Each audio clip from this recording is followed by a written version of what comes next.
we're going to go ahead and start it talking about the French Revolution, right? So, of course, we're going to have to talk about some backgrounds.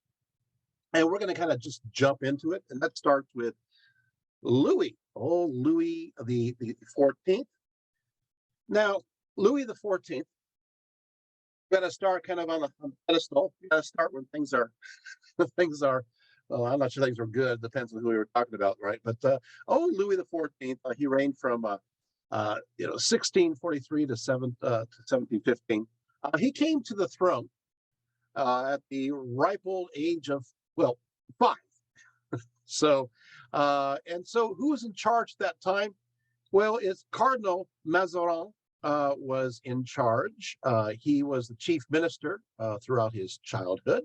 Um, and he did is that he strove for direct royal administration of France. And so even already at that time, things are getting powers becoming more focused upon the royalty, right? And then there's something that happened, an occasion that happens called the Fronde Rebellion. So this is the reaction of the French nobles against this growing centralized authority.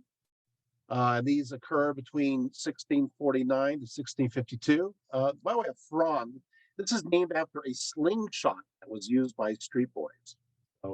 So the Frondes in Paris helped influence Louis to want to basically move out to the country. He didn't want to be a part of the local rabble. He didn't like the populace. He wasn't really into the people. And he realized that the Paris can be moody at sometimes, one way or the other, and things haven't changed very much. If you're Parisian, hello. It's a city that has its moods, and people protest a lot, and there's violence, and he didn't feel safe. And I mean, he did do a few things for Paris, like for example, he gave them street lighting, but he really preferred to be as far away from the city as possible. Of course, we're talking about the foundation of Versailles within that context. So now, but Louis in his later years, when Mazarin died in 1661, Louis was then at the age of 23, and at this point he assumed direct control of France. Now, he did not try to interfere with politics on a local level. He believed that noble interests actually could endanger France, and so he attempted to relieve them of their power. Tried to relieve them of their power. so, so Louis, what he did first of all is he appointed a no chief minister. This made the nobles answerable only to the king. Therefore, they could not blame the minister for making poor decisions. They were now directly accountable for their actions to the king, the great Sun King. Obviously, this is the stirrings of absolutism.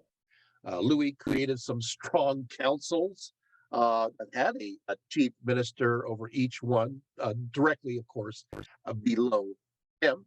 These selected chief ministers were often those who were part of families that were long loyal to his family, and they happened to be outside of the typical noble circles. He wanted outside of the hierarchy. He liked the outsiders.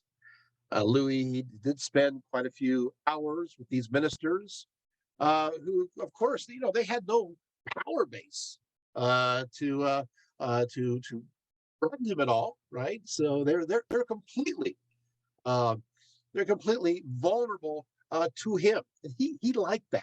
He liked himself quite a bit. So the sun and the moon, he was the sun. I guess I said the moon and the planets really did orbit around him, right? Now, what will happen is that well, he kept the traditional nobles directly out of power positions, and as a result, the Louis became wealthy. Um, And he did pursue some wars with his neighbors, which unfortunately did weaken France. But as I said before, he did create the idea of, or not create, but part of the idea known as absolutism. Of course, absolutism, we'll talk at length in a few moments. Well, I would just say, actually, I'll talk about right now. He was influenced by a certain bishop, Jacques Bousset, uh, and this is a political theorist, various ideas concerning his royal privilege. Uh, and so the idea is in direct opposition to parliamentary rule that we see, like, for example, in England, Bousset asserted the idea of the long held idea of the divine right of kings. Bousset believed that the Old Testament supported the idea of rulers as directly appointed by and answerable only to God alone. So if only God could judge a pope, was set and believed that only God could judge maybe the king as well. And that was his logic. And because they were both appointed and anointed by God as his earthly regents, they were not answerable to either the nobility or the parliament. No, they're answered to God alone. Okay, so Louis allegedly said that le state c'est moi. You know, he said that I am the state. In fact, his emblem was the sun. He was the Sun King, right? And in fact, he even played. I got to tell you this. He played Apollo in a royal ballet. So, wow. So he did like himself quite a bit. Other things, of course, is he established a place known as Versailles. We have to talk about this. So Versailles was built between 1676 and 1708, but I want to say that it was originally a hunting lodge of Louis Louis the 13th, and so what he did is Louis the 14th transformed this hunting lodge into a very extensive permanent residence. He lived there permanently after 1682. Louis used the Versailles Palace to assert his absolutist control. It was a temple designated for the glory of the Sun King. It was magnificent with gardens and fountains. In fact, it had 372 statues, 600 fountains. It had hundreds of thousands of plants that all bloomed. I mean, it was spectacular to look at. But you know what? I got to tell you something. It was spectacular to look at, but the smell, whoo, it was such when the blooms blossomed, it was such a strong scent that it actually made people sick.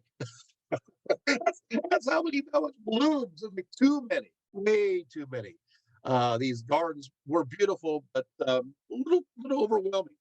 Of course, we have the famous Hall of Mirrors, which have, of course, obviously 357 mirrors. The Venetians are the ones who perfect the use of mirrors, and Louis, wanted that. And of course, there's lots of stories that they took these Venetian artisans and had them, create these mirrors for him. And of course, obviously, there's also stories about the Venetians declaring that anybody who takes their secrets anywhere else, they had the monopoly on the business, would suffer pain of death. That's just a thought. Well, there is evidence to say that the Venetians were actually not only mad, wanted to do something about it, and two of those who were extrapolated from Venice were found dead. So, mystery, right? Everybody loves a mystery. And, this Hall of Mirrors was absolutely beautiful. I want to tell you that on special occasions, I just want you to imagine this. They had 20,000 candles, special occasions, placed in this hall, and they said it just shimmered like diamonds. Oh, and they had menageries, they had animals and exotic ones and so forth. I mean, this place, this is a palace, a big one. The heart was no longer Paris. The heart was beating at Versailles. Well, of course, a palace of this size literally had thousands of people who worked there, and of course, servants and royal officials and important nobles. Um, and of course, obviously, these nobles were excluded from a lot of public service thanks to his manipulation, right? So that means, in fact, it's estimated that there's about 5,000 nobles lived in the area or there. And that's a lot. In fact, there's so many. How many nobles is at the kitchen to feed all these people? It was so much that by the time we got to Louis, the food was cold. By the way, later on, Louis XV made his own private kitchen. Good idea. But moving right along, so these nobles had no choice but to appeal to old Louis. So they had to be close to him because that's the only way they're going to be able to get any kind of patronage, right? Because he kind of unhinged them from any kind of public responsibility. So they're dependent upon him. He's smart, right? So they tended to his daily tasks in a subservient manner, just to get his ear. Sometimes they held his night candle, and sometimes they helped him dress. Sometimes they held his when he had to go, go to the restroom. They held his his chamber pot just to get his ear right. So, of course, noble attachment to Louis's court did increase their prestige, for now he was in control. He's in control of their pensions, right? He's in control of their privileges. And so they had to, in order for them to live according to the rank, they had to be there at court with him. Then he did something else that was pretty mischievous. Versailles itself, its lifestyle, it was a gluttony and entertainments and everything that's lavish. And this distracted these nobles. It distracted them with all the sensual delights to the point where, because the constant entertainments kept on going, in their attention, these comforts made them fat. It made them lazy. It made them apathetic. So basically he brought him in, took away their responsibilities. They're dependent on him, and then he just slowly eroded away their confidence, and made them lazy and gluttonous. And well, that's a good way to, in a sense, domesticate the nobles, right? Of course, obviously, he had constant displays of power. And of course, another thing I want to bring up is that the draw of the court kept them away from their estates, and so and therefore was under his constant eye. He broke these regional ties because they're always there watching him, right? He made it difficult, obviously, because through his decentralization of their power, through the centralization of his power, he made it difficult for them to form any kind of union against him. So it kind of alleviated any kind of plots and so forth. And that is old Louis. Okay, so Louis. Oh, by the way, just a little fun trivia. When he moved into his palace in 1682, another great event happened there that year. In 1682, also in the New World, there was this guy, Cavalier, who was canoeing down the Mississippi, and he came down to the basin there, and he went, "Oh wow, I'm going to name this area after Louis," and that's where we get the name Louisiana. What a takeaway! So Louisiana is named after the Sun King. Who knew? Okay, he did unfortunately persecutions against the Huguenots. Louis wished to make France under one religion, that be Catholicism. So he revoked the Edict of Nantes, which was, of course, commenced in 1598. So in October of 1685, this edict was withdrawn.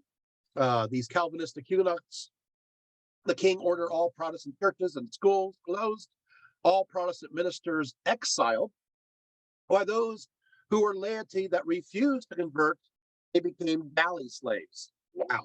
All, in fact, the Protestant children were forced to be baptized by Catholic priests. So the Huguenots made a mass exit out of France.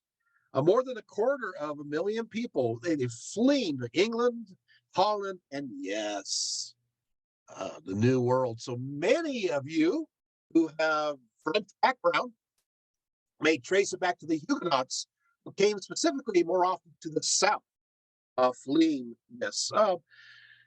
So that's old Louis. Now, what's going to happen is we get to the next one. So Louis, he passes away, and we get to Louis the 15th. Now, of course, Louis the 14th died in green. He reigned for 72 years. That's a long time, right? But so the next Louis the 15th, 1715 to 1774. We're getting close. He succeeded his great-grandfather at the tender age of also 5 years of age. Unlike Louis the 14th, Louis the 15th was considered weak, making decisions that were believed to weaken France and make it vulnerable for the revolution. I want to say this. I want to make it very clear. We have to talk about Louis the 15th if we're going to be talking about the French Revolution. I know we're going, I want to get to the French Revolution. Have to understand where it comes from. You have to understand the origins. That means you got to understand Louis the 15th, because this is the setup. Cause. There's a cause to these. So Louis the 15th is part of this. Got it? So we're already talking about what's going to happen further on. So Louis the 15th, he weakened the French, they believe, militarily, economically, and many lost faith in the ideals of the absolute monarchy that was brought in by Louis the 14th. And so what will happen is the first one, I will just talk about Louis just in general. Louis, just to get to know Louis the 15th, getting to know him. I got to tell you, I like Louis the 15th. I don't know. I mean, sort of. I mean, he was actually approachable. By the way, hot chocolate was his favorite drink. It was considered luxurious at that time. So so when you go to Versailles, you can look forward to, maybe wine, maybe a fine drink, but no, he has some hot chocolate. And it was considered a luxury at that time, and it was also considered aphrodisiac. So he would give hot chocolate to his mistresses. Duke de Croix talks about him, a description. So I'm giving you a description of Louis, from that period, and he says as follows about Louis the 15th. He says he had a memory, presence, and justness of spirit that was unique. He was gentle, an excellent father, and the most honest individual in the world. He was well informed in the sciences, but with a modesty which, with him, was always a vice. He always saw more correctly than others, but he always believed he was wrong. He had the greatest bravery, but a bravery that was too modest. Louis, he continues, Louis the 14th had been too proud, but Louis the 15th was not proud enough. Other than his excessive modesty, he goes on, his great and sole vice was women. He believed his mistresses loved him enough to tell him the truth. For that reason, he allowed them to lead him which of course contributed to the failure with finance, which was the worst aspect of his reign. Yeah, his minister of war said this about him. He said that he's extremely shy. He said he seemed to want to speak, but his timidity stopped him, and the expressions did not come. One felt that he wanted to say something obligingly, but he often ended up by simply asking a frivolous question. So, so he's not Louis the 14th. And this is now that we have a comparison, this is going to cause some problems. The French lose respect for him and the position of the monarch in general. So slowly things are starting to erode away here. The war of Austrian succession was one of these interesting triggers. And this is where they see his weakness. What happened is, long story really short, but Frederick the Great of Prussia, he decided to invade and annex the Austrian province of Silesia. Silesia is known for its central location, right along the trade routes, and it has rich minerals and natural resources. Everybody wants Silesia, right? That's near Poland.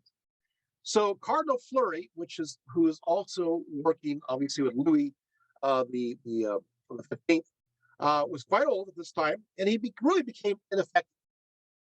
And from stopping the court from having conflict, and so what happens is that Louis decided to enter into the war on the side of the Prussians. So this conflict lasted 7 years. But the war in the German regions did not go as planned because the Austrians started to win, and the French had to pull back. And the war in northern Italy was a stalemate. But the war in the Netherlands is different. I'm sorry, I have to tell you the story. The war in the Netherlands was different. What happened there is that the Austrians, who are also aligned with the British and the Dutch, were losing to the French. They were losing. So victory after the victory. So the French were able to gain, by 1746, they're able to occupy Brussels, and he marched in triumph, and it turned out that the French occupied all of the Austrian Netherlands, which is modern day Belgium, as well as parts of even the northern part of the Netherlands. I mean, the French won. The French are going, yay, we won. Patriotism is running high. This is great. Oh, is it? So came the time to negotiate the peace treaty of Aix-la-Chapelle in 1748. But Louis, desired to act as an arbitrator and not a conqueror.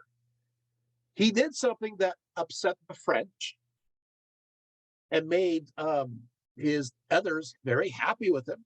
Louis agreed to restore all of his conquests, all of them, back to those defeated enemies. He declared that I am King of France, not a shopkeeper.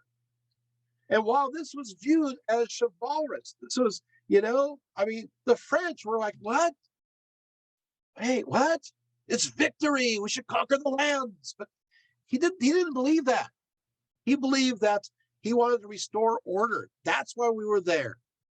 To restore order, not for conquest. And the French attacked him. It's as stupid as the peace to work for the King of Prussia, working for nothing. I mean, they just ridiculed him. They began to focus upon his character, attack him, especially for his series of affairs, infidelities, which he had quite a few, so many that he made his wife, his queen, blush and retreat to various charities and religious acts. I mean, at one point, he had a series of love affairs with 4 sisters, the Millet Nestle family sisters, and he subsequently had them one at a time, going through all 4. In some cases, there's a 5th one in there too. So, yeah. And then, of course, during the War of Austrian Succession, he took one of them, Marie-Anne de Melay, along with him, who was basically saying, you know what? Everybody looks down on you. They don't respect you. And they said, you know what? I'm gonna try to make you strong. I'm gonna try to make you brave, as And so she encouraged him. And in fact, he kept yelling at her, you're killing me. And she responded, Sire, a king must come to life again. It's like, he's like, no, he wants the big softy. He doesn't want to do he doesn't want to be his Louis the 14th. He doesn't want to be him. He wants to be a good king. He did. Um, and he listened to his mistress. No, he didn't. And next followed the 7-Year War. This is another big part. So now, thinking that this is all part of the French Revolution, we're actually right in the middle of it. You don't know it. We are. So that way, the first one is loss of respect for Louis the 15th and the position of the king. What's next? The 7-Year War. This is the next thing. That's one of the causes. 7-Year War from 1755 to 1764 really is the First World War. I know we think of the one, the 1914, 1918 one in the first part of the 20th century as a world war, but this war was a war that went all the way around the world. Everybody was fighting. Well, not everybody, quite a few, just as many involved as a World War I or World War II. You want to tell me where? I'm telling you where right now. So basically, there's fighting in Europe, there's fighting in North America, there's fighting in Central America, there is fighting in West Africa, there are fighting in India, there are fighting in the Philippine Islands, there are fighting in areas of Oceania. I mean, there was fighting everywhere going on there. So and of course, the basic lines of division was between Great Britain and France. Great Britain and France. Now, the 7-Year War is known by many different names. In the United States, it's called the French and Indian War. In French Canada, it's called the War of Conquest. For Sweden and Prussia, it's called the Pomeranian War. For India, it's called the Third Carnatic War. For Prussia and Austria, it's called the Third Silesian War. Yeah. But you get the idea. Everybody's fighting. Now, the trigger of this world war is fascinating. What happened is that in the New World, of course, you have the 13 colonies. And these colonies, the colonists of the British colonies, they're slowly expanding, and they're looking at the Ohio River Valley. And they're expanding out there. Meanwhile, the French claim Ohio and claim this area for themselves. And along the Mississippi. So the French, they established a series of forts in this area. And so what will happen is now you can see the British are settling close to the forts, and there's going to be a fight. It's going to happen. And so the French proceeded to build a fort they know as Fort Tusquenet, and a British colonial militia from Virginia were sent there to drive them out. And who was the person to drive them out, at least try to drive them out? His name was George Washington. George Washington. They ambushed a small French force at Juvier Glen on May 28, 1754, killing 10, including the commander. The French retaliated by attacking Washington's army at Fort Necessity on July 3rd, 1754, and George Washington was forced to surrender, and that's the start of this great world war. Leave it to George. It's George's fault. You're like, whoa. And now we think of him in the Revolutionary War. We think of him as president. We don't think of him as the guy who's the trigger for this massive 7-Year War, but he is. He was actually forced to sign something. His French wasn't that good, I guess, admitting to doing all this as well. And that caused a lot of problems. So now the news spread. Great Britain and France dispatched their regular troops to North America to enforce their claims, while Great Britain seized hundreds of French merchant ships. Then the Prussians, who are watching along, they allied themselves with Britain. You had another kind of cross alliance thing. Decided to take the opportunity to seize Saxony from the Holy Roman Empire, from Austria. Then the Austrians decide, hey, we want Silesia again. We're going to take Silesia. which is what's under the realm. You remember they lost it from Prussia, declared war on them. Then, of course, there's a fear of the Baltic region. You can see where this is going. This triggers off, and then Spain and Portugal, yada yada. It's a mess. It's a world war. This is still a trigger. It's still a trigger. Finally, the 7-year war came to a close with the Treaty of Paris in 1763. Here it is. Great Britain received most of New France in North America. That will be Canada.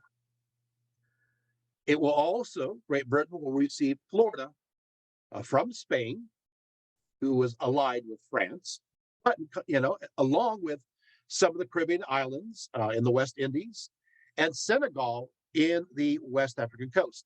Also, Great Britain gained supremacy in India over France. So now, wow. So now the competition for India, it goes on the side of Great Britain. Still, while Spain lost Florida, they gained French Louisiana as compensation, and their former colonies of Cuba and the Philippines were returned to them. Prussia, under Frederick the Great, did well, consolidated its power. Meanwhile, you're thinking, okay, I got this. Meanwhile, who's going to pay for the debt of the war? The French, because they lost. Okay, wait a second. The French. So wait, the French are stuck with paying the war debt? Yeah. Which, of course, this is going to really erode the monarchy of Louis XV, because guess what? Now France is in debt to pay the debt off. So we're going to pay this enormous debt. Well, if a country goes in debt, how do you pay that off? You raise taxes. Just kind of like, Britain did this too a little bit, raising taxes in Americas. Are you guys following me? Yeah.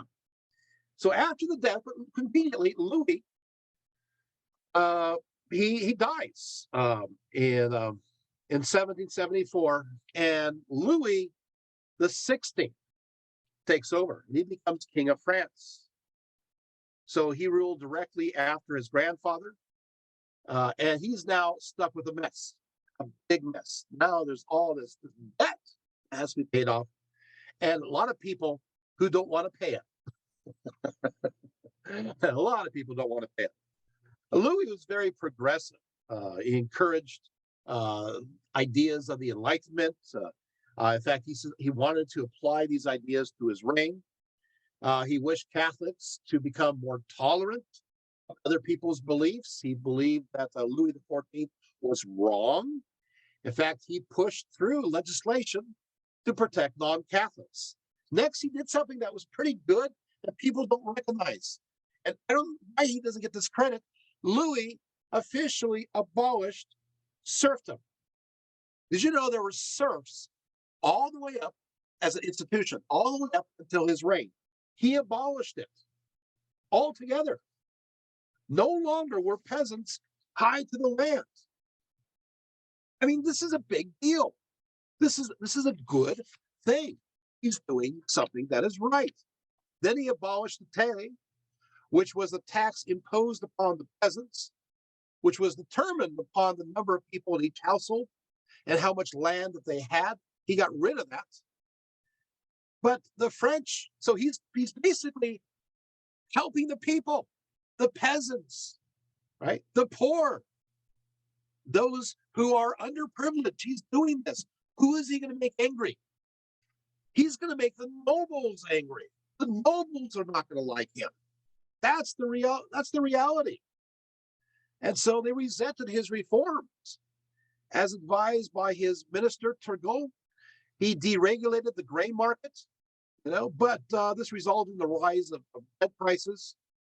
And, and then, of course, after a few bad harvests following these reforms, the price of bread rose significantly, and the French are getting upset. And we're back to another problem, is that, well, the farmers need to be paid for what they have. At the same time, we need to have something that's affordable, too. So there you have it. Louis Louis the 16th. Let's get to know Louis. Louis, again, he was shy too, like Louis the 15th. He loved his studies. His favorite topics were history and geography and astronomy. He enjoyed Latin. He was fluent in English and Italian. His hobby was watchmaking. He loved making watches, and he also loved locksmithing. He loved to tinker around. Yeah. He married Marie Antoinette or Antonio, right? Antonia in 1770. Uh, so he was 15. She was 14. I got to tell you, they only met 2 days before their wedding. She was his second cousin, twice removed. She was the daughter of Francis the First. He was the Holy Roman emperor, right? Based in, of course, obviously Austria, right? Whose wife was Maria Theresa, the empress. Okay, so what happened though is this: already the French are upset. The French, now we understand why. The French uh, are not happy about this because they're angry over the 7 Year War. They're angry over the 7 Year War, uh, and um, and of course, obviously, they were with Austria in this mess, and so they felt resentful and said, well, "Why in the world, man, are you creating this marriage between who we don't like that caused us this great debt because of the 7 Year War? I mean, why would you do this?" So the people are angry. They see Marie Antoinette as an outsider. She's not one of us. She's not French, and uh, so they already hate her. I just want to tell you, they already hate her because uh, the resentment of the set. Now you guys are following this. You again, oh, this is part of it. Yes, it is part of the reasons of the resentment. They hate her. Uh, that some already wanted her dead. You know, there you have it.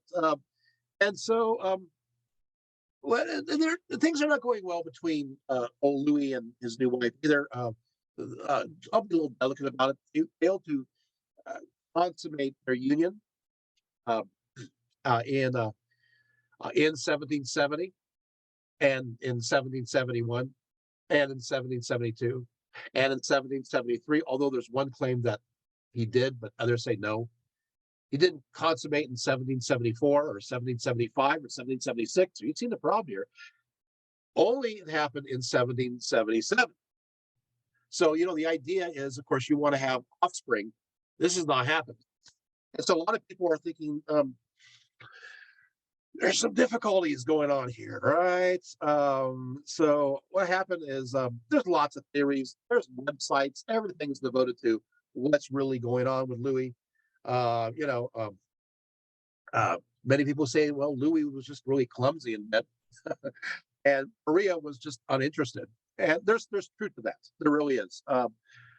Joseph II, who visited the unhappy couple, who's obviously Marie Antoinette's brother, he actually wrote a letter about this, and he said that they are complete fumblers when it comes to their bedroom activities. But Marie had her own opinion. She wrote this down that he introduced his member and then stays there without moving for 2 minutes. Oh, anyway, so things are not going very well. And so you can see what's going to happen. Now the gossip is going, oh, he's not really a man, you know? Oh, so in these rumors, so the pamphlets are spreading, and this is undermining his what's going on with him. There's in fact, obscene pamphlets that would go out saying, and Frank, obviously, can the king do it? Can't the king do it? These are some of the things they would say. So things are not going very well. Fortunately, he got some advice and some training.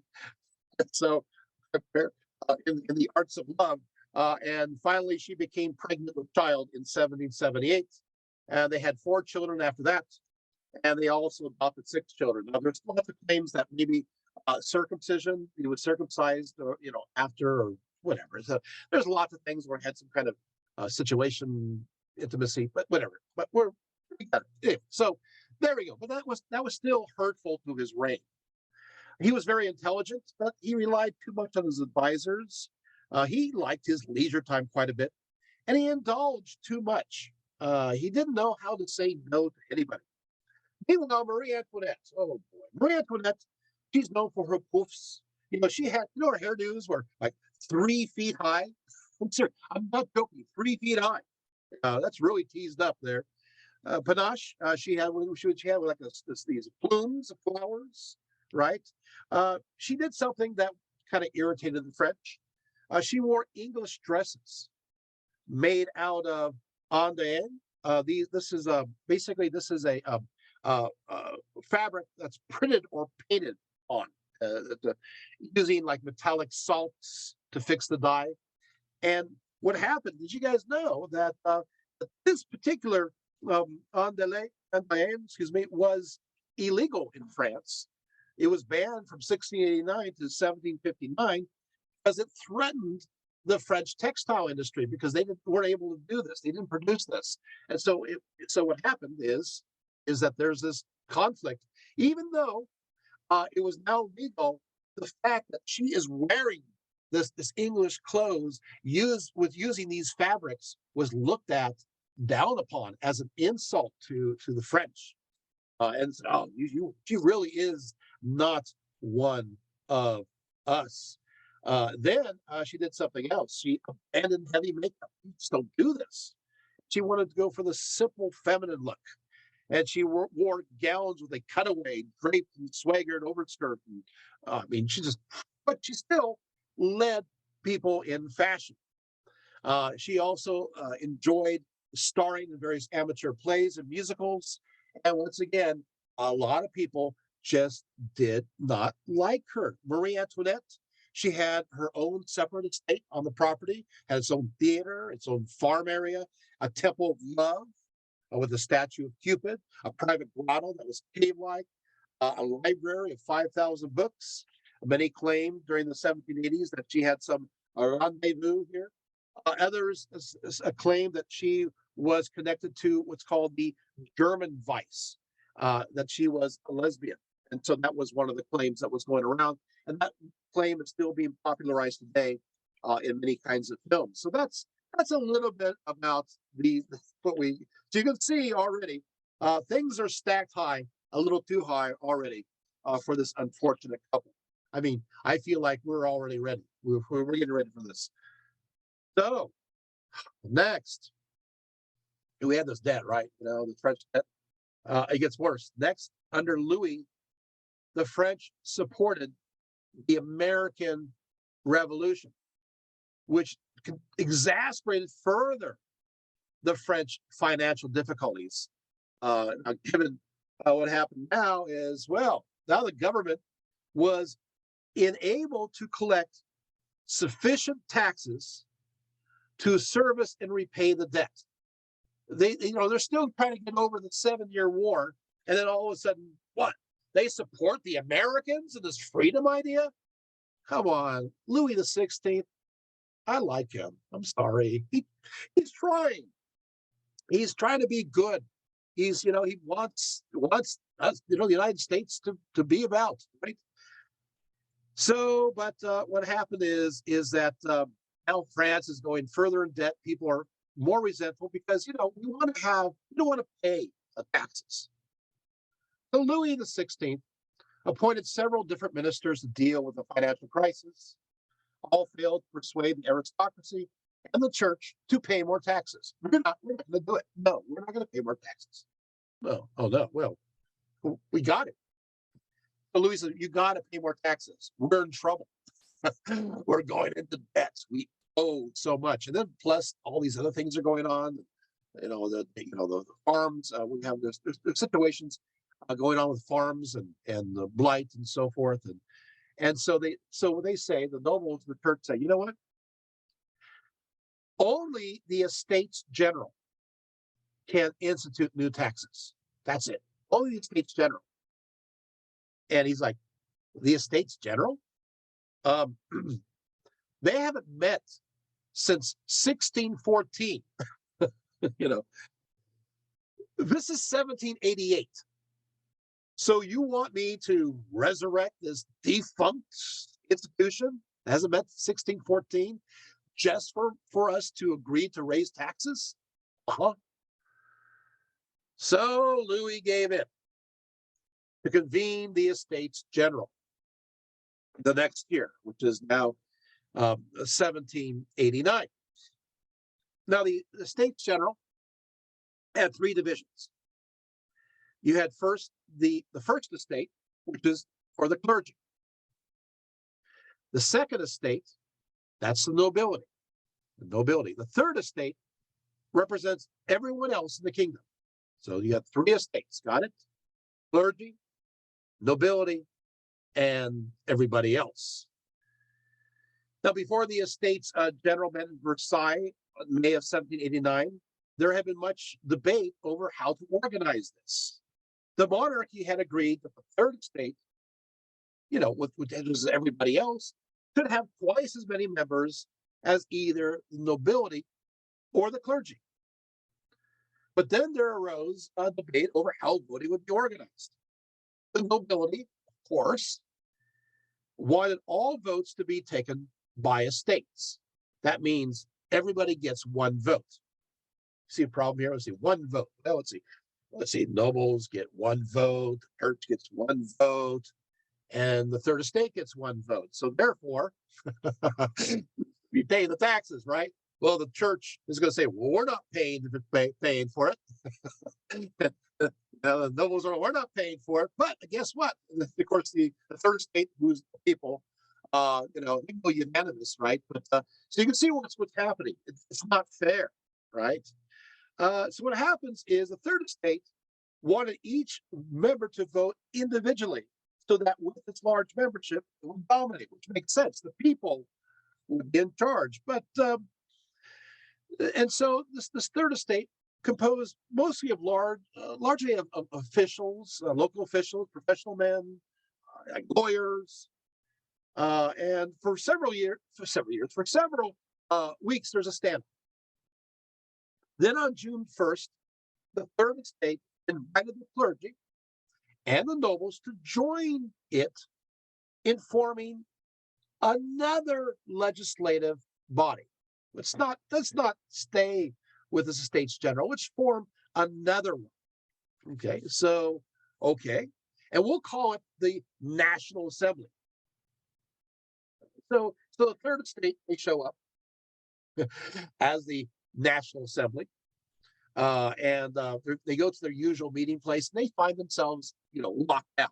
Ooh, I wonder what happened. So they moved to a nearby tennis court, where members took the famous tennis court oath to continue to sit until France has a new constitution. So the National Assembly is we're the third state. We're 1/3 of the States General, but we've kind of broken away, and we're gonna have this National Assembly, but we want other people to join us.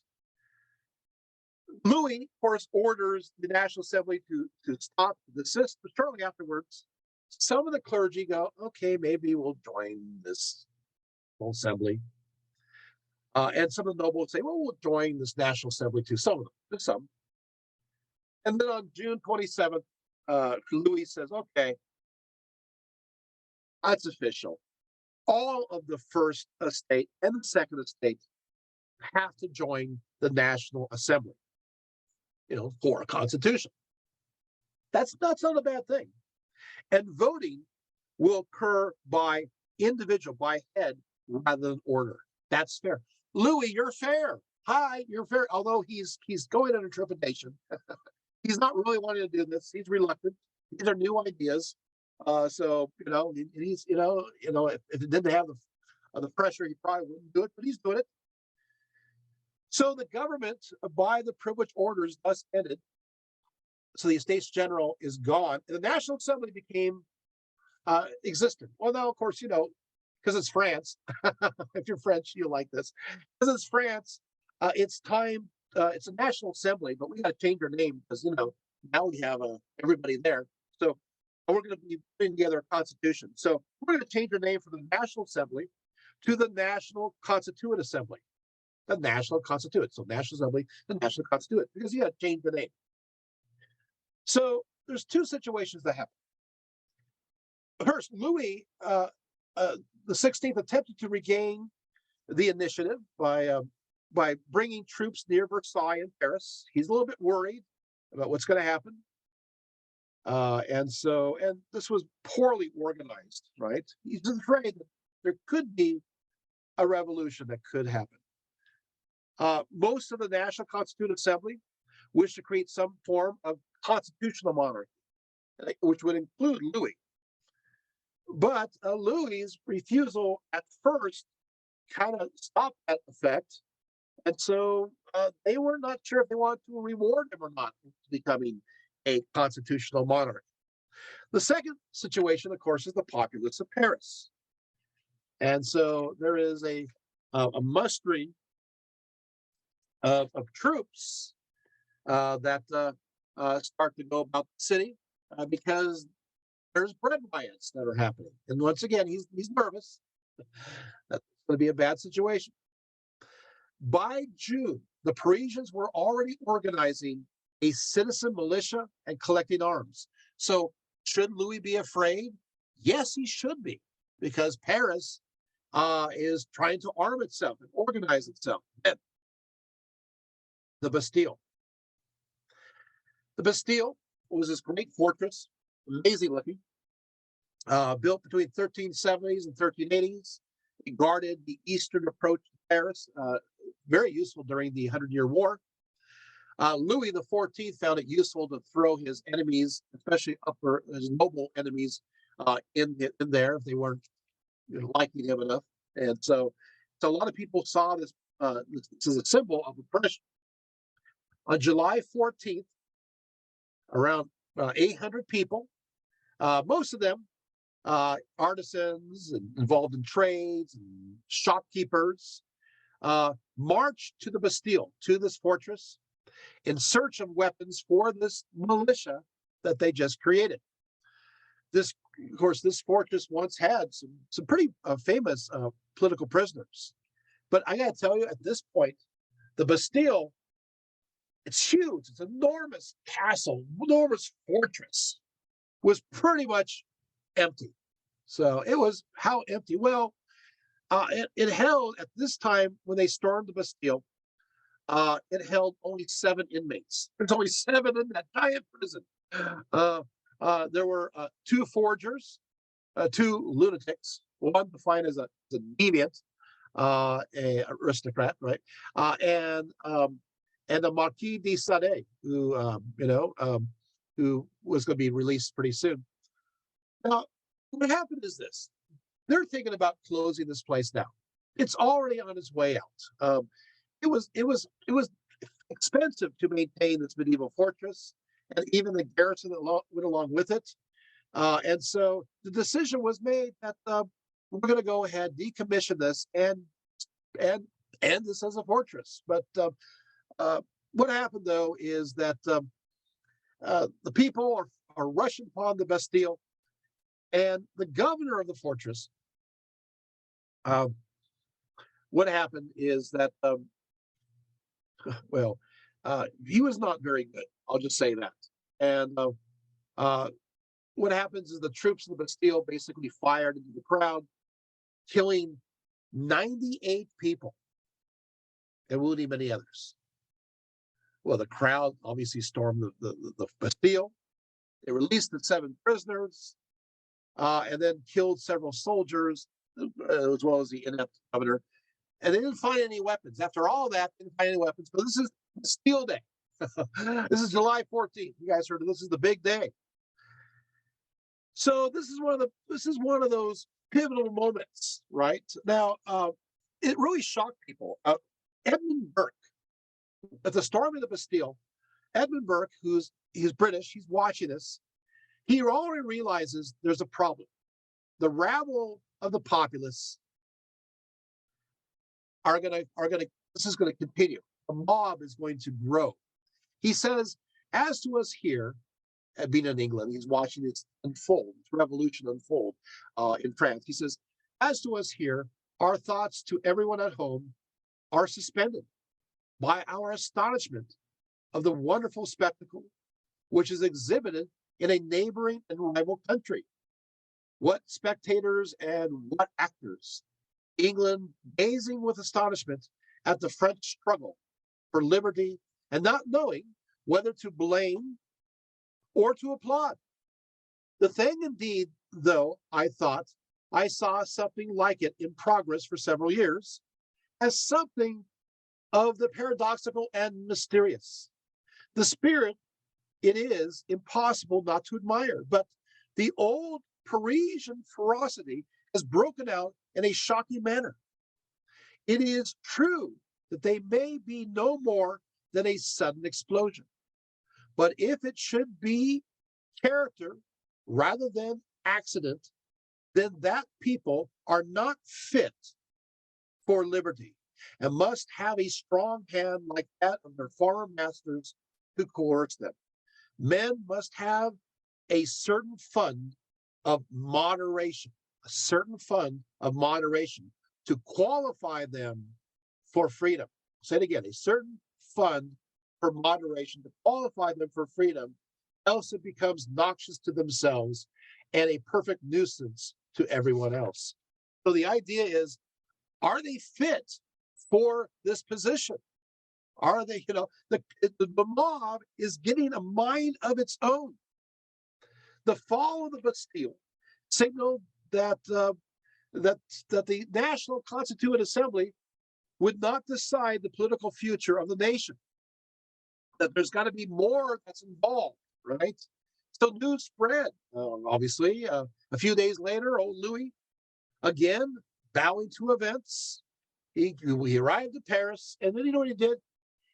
Because Paris is all a revolt, and he recognizes the newly elected government of Paris and its National Guard. And so the citizens of Paris, for the first time, became satisfied. So, it's like, so basically the rabble, creating this streets and, putting together these militias. The king's like going, okay, I guess I better recognize them. All right, you guys are in charge. There we go. Does that make you happy? Well, it doesn't.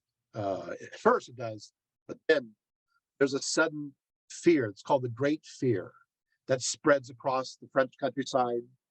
Peasants were reclaiming their rights and property. And so because the nobles had been gaining more and more power. And this Great Fear, what they did is what we're going to do is we're going to go ahead and we're going to burn the chateaus. We're going to burn the castles. We're going to do everything we can, the peasants are thinking, to destroy records and documents so that we don't have to owe anybody. If we burn all the records, there's no documentation of what we owe. Then on the night of August 4th, 1789, the aristocrats in the National Constituent Assembly attempted to halt the disorder in the countryside. By prearrangement, the nobles and churchmen rose to the assembly and they surrendered all their hunting and fishing rights, their judicial authority, special exemptions, and their tithes. But you know what the reality is? They already had lost that. The peasants had already seized it by that time, but still, it made them look good. so they're declaring that you guys have it, but the peasants already took it. But hey, it kind of smooths things over. But you're seeing that there's a lot going on between peasants and nobles and the poor old king, Louis the 16th. Then on August 27th, 1789, the assembly issued what's called the Declaration of the Rights of Man and Citizen. The Declaration of the Rights of Man and Citizen. This declaration drew together much of the political language of the Enlightenment. It was also influenced by the Declaration of Rights adopted by Virginia in America in June of 1776. So this document in August 27th of 1789 is not following the Declaration of Independence or anything like that, or the Constitution. It's following, obviously, the Virginia Constitution. So the United States is influential in this way. The French Declaration proclaimed that all men were born and remain free and equal in rights. Their natural rights were liberty and property and security and resistance to oppression. In fact, the government existed to protect those rights. All political sovereignty resided in the nation and its representatives. All citizens were to be equal before the law and were to be equally admissible to all public dignities, offices, employment, according to their capacity and with no other distinction than their virtues and talents. So we know we're a a merit-based system, right? All right. So, and of course, taxation was to be apportioned equally, but according to the capacity to pay. Property constituted an inviolable and sacred right. All right. So there you have it. So, hey, we got a constitution. This is great, right? Good news, right? Well, Louis, he stalled before ratifying both the Declaration and the aristocratic renunciation of feudalism, which he, by the way, already did earlier, but whatever. And because he hesitated, people became a little bit upset at him, suspicious. There's something else that happened that people don't talk about. I'll bring it up. On October 1st, there was a banquet at Versailles. It was supposed to welcome officers of the newly arrived troops. They had this tradition where when there's a change of garrison, that the new troops arrived. The officers had a party, but then they set up this big party at the upper house of the palace. This party went crazy, and people got drunk. It was too lavish. There's drunken officers. In fact, there was a claim that some of the drunk officers tread on the tricolor cacao, which is, of course, a symbol of France. And so so they're hearing that, people are starving right now. People are hungry in the streets, and they're throwing a party in Versailles. So this triggers, of course, the famous October 5th Parisian March of Women upon Versailles, demanding more bread.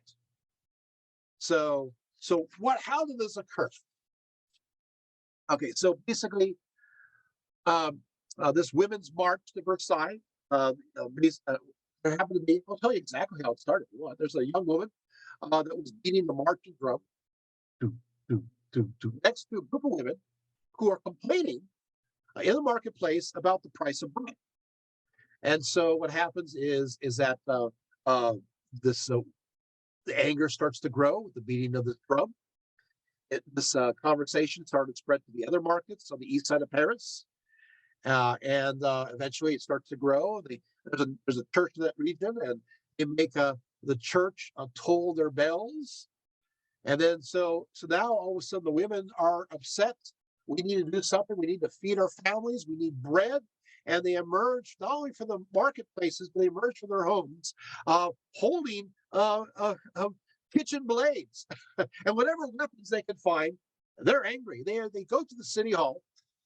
They demand bread as well as arms. And then the city hall is attacked. Then they estimate between about 6,000 to 10,000 women then start to march. There was a guy that happened to be there. His name is Stanislas Marie Maillard. He was very popular with women, and he grabbed his own drum and he cried out to Versailles. Oh no! So it took about 6 hours to get to the palace, and many of them were calling for the death of Marie Antoinette. Ooh, By the way, Burke, the English Burke writes, he says as follows. He says, the portentous state of France, where the elements which compose human society seem all to be dissolved, and a world of monsters produced to take the place of it. So everything is becoming monstrous. And so now this crowd arrives, the deputies of Versailles had no choice but to let them in. A few of the deputies, however, welcomed them. It was, welcome, welcome. One of them was Maximilian Robespierre. Maximilian Robespierre, we'll hear his name eventually. Maximilian, the Reign of Terror, that Maximilian, yeah, he appears now in history. He actually intervenes and calms down the crowd, and they like him for that. Oh, this is how he gets his start. And so 6 women are nominated by the crowd to see the king, and and King Louis sees them, and he says, "Yes, I will disperse funds, and and yes, we'll go ahead and do this. I'll take care of it. You're going to have more bread, I promise you." So it starts to pour rain. Some of the women leave, but some of the women hang around and kind of wander through the garden. Many of them saying that they think Marie Antoinette is going to change the mind of King Louis, and that he's going to retract and not give us the bread that we came here in the first place. So, but he did follow through. But you see again, there's this undercurrent. You see the resentment, you feel it. Okay, so what happens now is the Parisians now come to believe that the king had to be kept under a watchful eye of the people. So they demanded that Louis and his family return to Paris. The monarch had really no choice. So on October 6, 1789, his carriage followed the crowd into the city, where they settled at the Palace of the Tuileries. And the National Constituent Assembly that was meeting in Versailles, they followed soon after. Okay, and thereafter, I have to say that there seemed to be some relative peace and stability throughout the summer of 17, to about for a little while, for the summer. Now, once established, the National Constituent Assembly set about reorganizing France, and so what they did is they, while championing civic equality before the law, the assembly spurned social equality and extensive democracy. Uh, and um, and so there we have it. The National Constituent Assembly abolished the ancient provinces, the ancient French provinces, and they replaced them with 83 departments. The assembly also established the metric system to provide the nation with a uniform weights and measures. So this is where this begins. The metric system starts here. Um, by the decrees of 1790, the assembly placed the burden of proof on the peasants to rid themselves of the residual feudal dues, on which compensation was to be paid. Then on June 14th, 1791, the assembly enacted what is called the Chapelier Act, forbidding worker associations, thereby crushing the attempt of urban workers to protect their wages. Well, there's still the exclusion of women from both voting and holding office, and this is not passed by unnoticed. So a certain Olympe de Gouges, Olympe, she was a butcher's daughter who became a major radical in Paris, and she was a famous playwright. And she thought, why can't women have rights too? And so she composed a Declaration of Rights of Women, which she addressed to Marie Antoinette. Much of the document repeated the Declaration of the Rights of Man and Citizen, adding the word woman to various original classes. But she further outlined rights that would permit women to own property and require men to recognize the paternity of their children. She called for the equality of the sexes in marriage and improved education for women. She declared, women, wake up. The ocean of reason is being heard throughout the whole universe. Discover your right. Her demands illustrate how listing the public rights of man and citizen could be understood in different ways, not just men, but women too. By the way, I want to bring up that she also spoke out against the slave trade in the French colonies, and she even put together, as a playwright, she put together a play to address this issue. Um, but of course, the slave trade lobbyists worked against her. And when she had this play going on, they even paid for hecklers. And so, as a result, the play closed down after 3 weeks. But she tried to do her best, not only for equality for women, but for equality of all, including and the end of slavery. It's pretty amazing. Well, the National Constituent Assembly now decided to pay that. Remember the debt that we forgot about? Yeah, you still have that debt. We got to pay that off. The 7-Year War. Now, that one. The question before that. Yeah, so there's a lot of debts going on. So how are we going to pay this debt? The nobles are all, well, we're not going to pay it. The average people are going, well, we're not going to pay it. We got an idea. We'll get rid of the church. What? Yeah, we're going to get rid of the church. Wait, no. Sort of get rid of it. We'll see what happens. And so what they did is they declared the lands of the Roman Catholic Church the property of France. And so they confiscated these lands, all of the lands of the Catholic Church, and sold these lands. And they converted these into bonds. They liquidated all of this. And as a result of seizing the properties of the church, they were able to liquidate the majority of the national debt, just within a few months.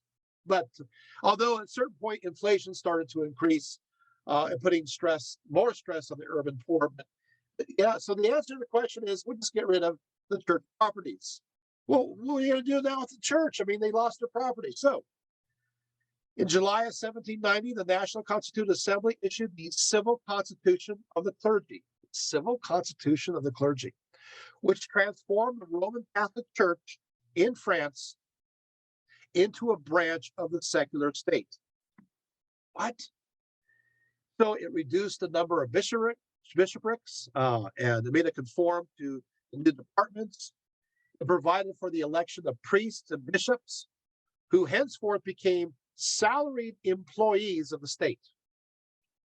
So they're being paid by the state, and they are disconnected. They're priests, but they're public employees.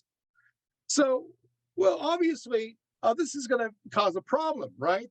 The measure roused a lot of opposition of the French, especially in the countryside. The cities are all, yeah, but the country are like, wait a second. Even those who championed a revolution were kind of caught off guard. All clergy had to take an oath to support the civil constitution. By the way, how many did for this? Only 7 bishops and about half the clergy did so. In reprisal, the assembly designated the clergy who did not take the oath to be removed from their office, removed from their duty. Well, the Pope is kind of going to notice this, that, hey, what happened to you guys? And so in February 1791, the Pope condemned not only the civil constitution of the clergy, but also the Declaration of the Rights of Man and Citizen.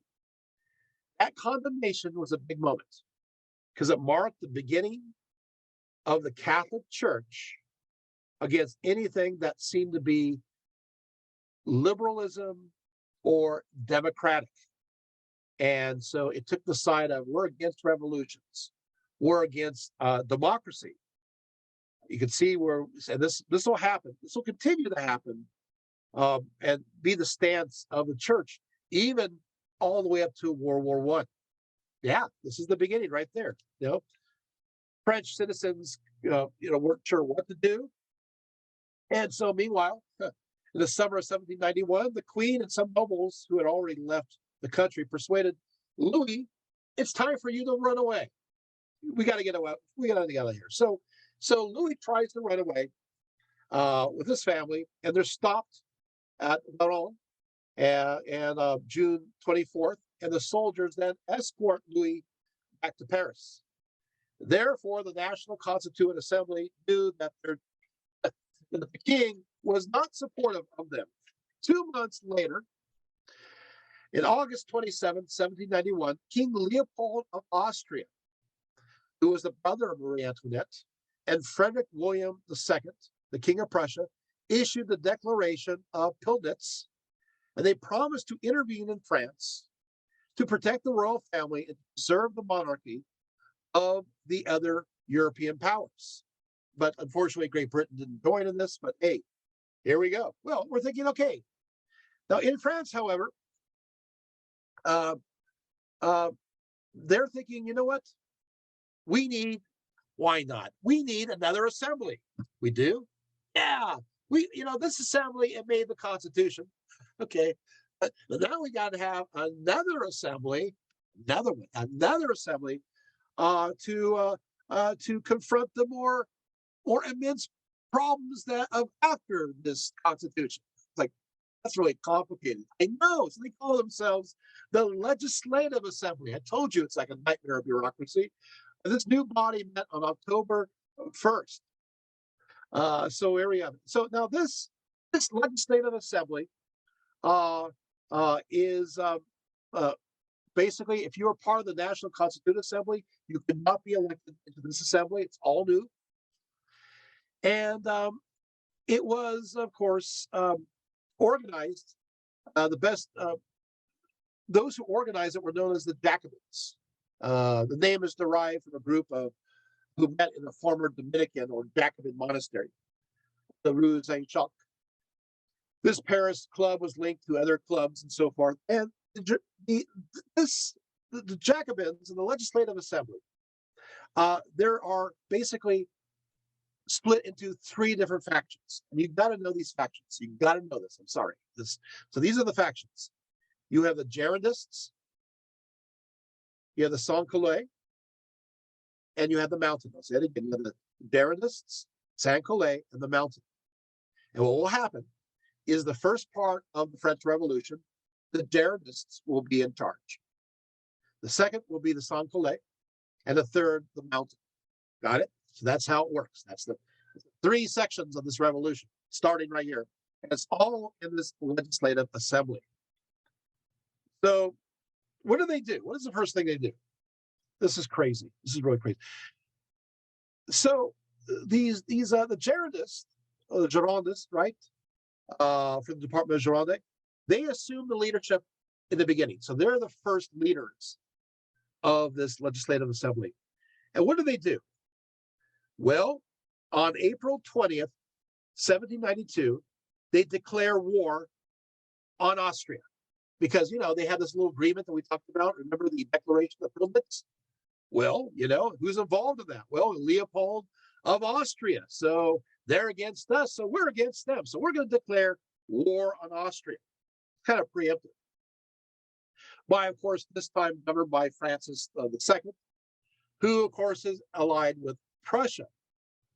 Now, the war with Austria radicalized the revolution and led to what's called the Second Revolution, which eventually, of course, overthrew the constitutional monarchy and established the Republic of France. The war, as you can understand, went poorly, and the revolutionaries seemed to be in danger. And late in July, under radical working class pressure, the government of Paris passed from the elected council to a committee or a commune of representatives, and of course, municipal wards of Paris. Then, on August 10th, 1792, a large crowd invaded the Tuileries and forced Louis XVI and Marie Antoinette to take refuge in the Legislative Assembly itself. Now, of course, eventually Louis is officially arrested on August 13th, 1792. He's sent to a place called the Temple. This is an ancient fortress. It was actually initially built by the Knights Templar. That's why it's called the Temple. It had these really vertical lines with these sharp, scary-looking towers. He was put here in prison, and there he stayed. During the first week of September, occurred what's called the September Massacres. And this Paris commune that I mentioned, that was just recently formed, killed about 1,200 people in the city jails. We got to clear the jails, so we just simply kill the people in them.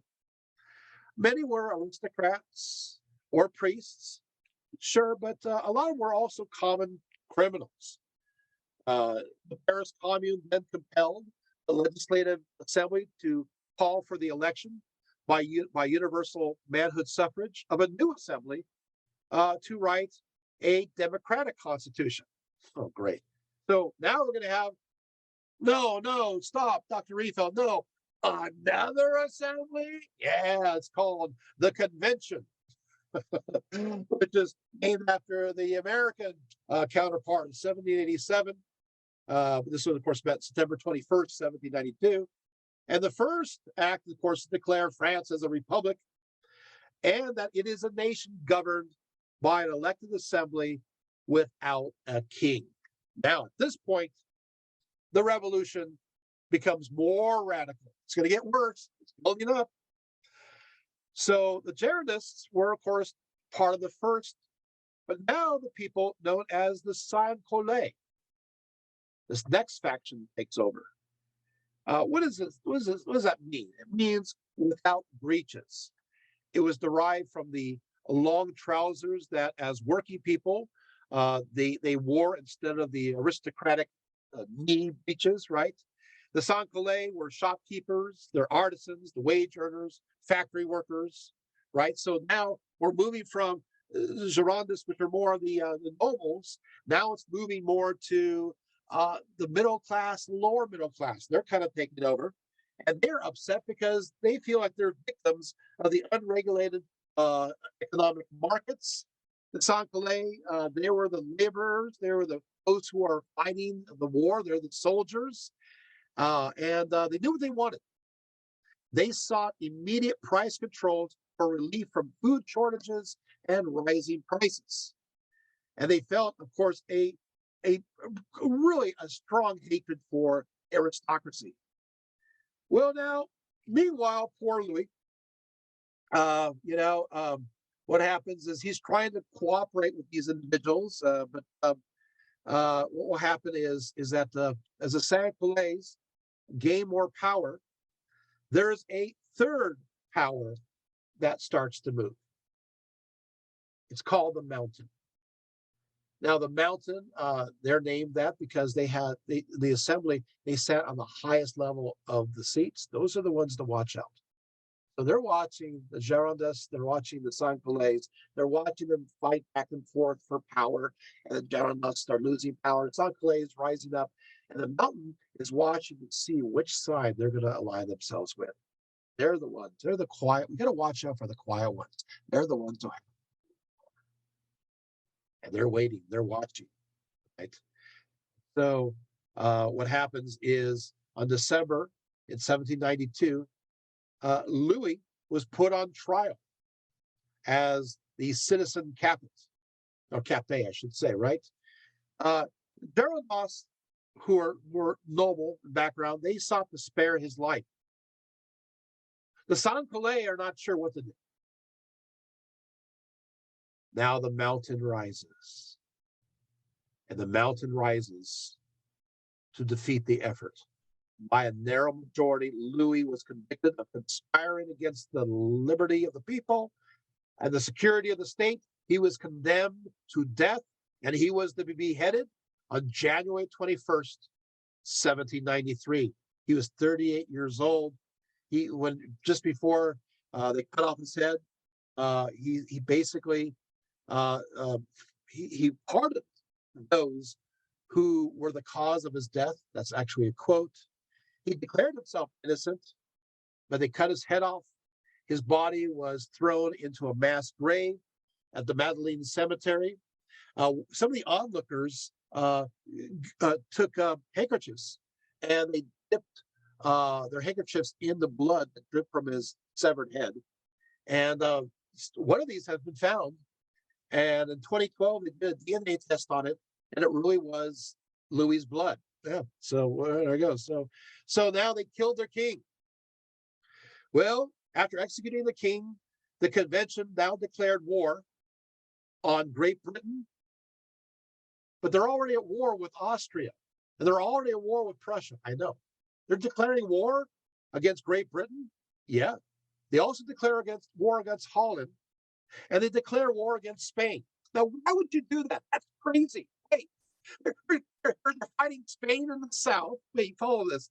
They're fighting Holland to the north, They're fighting Britain to the west. They're fighting Prussia to the east.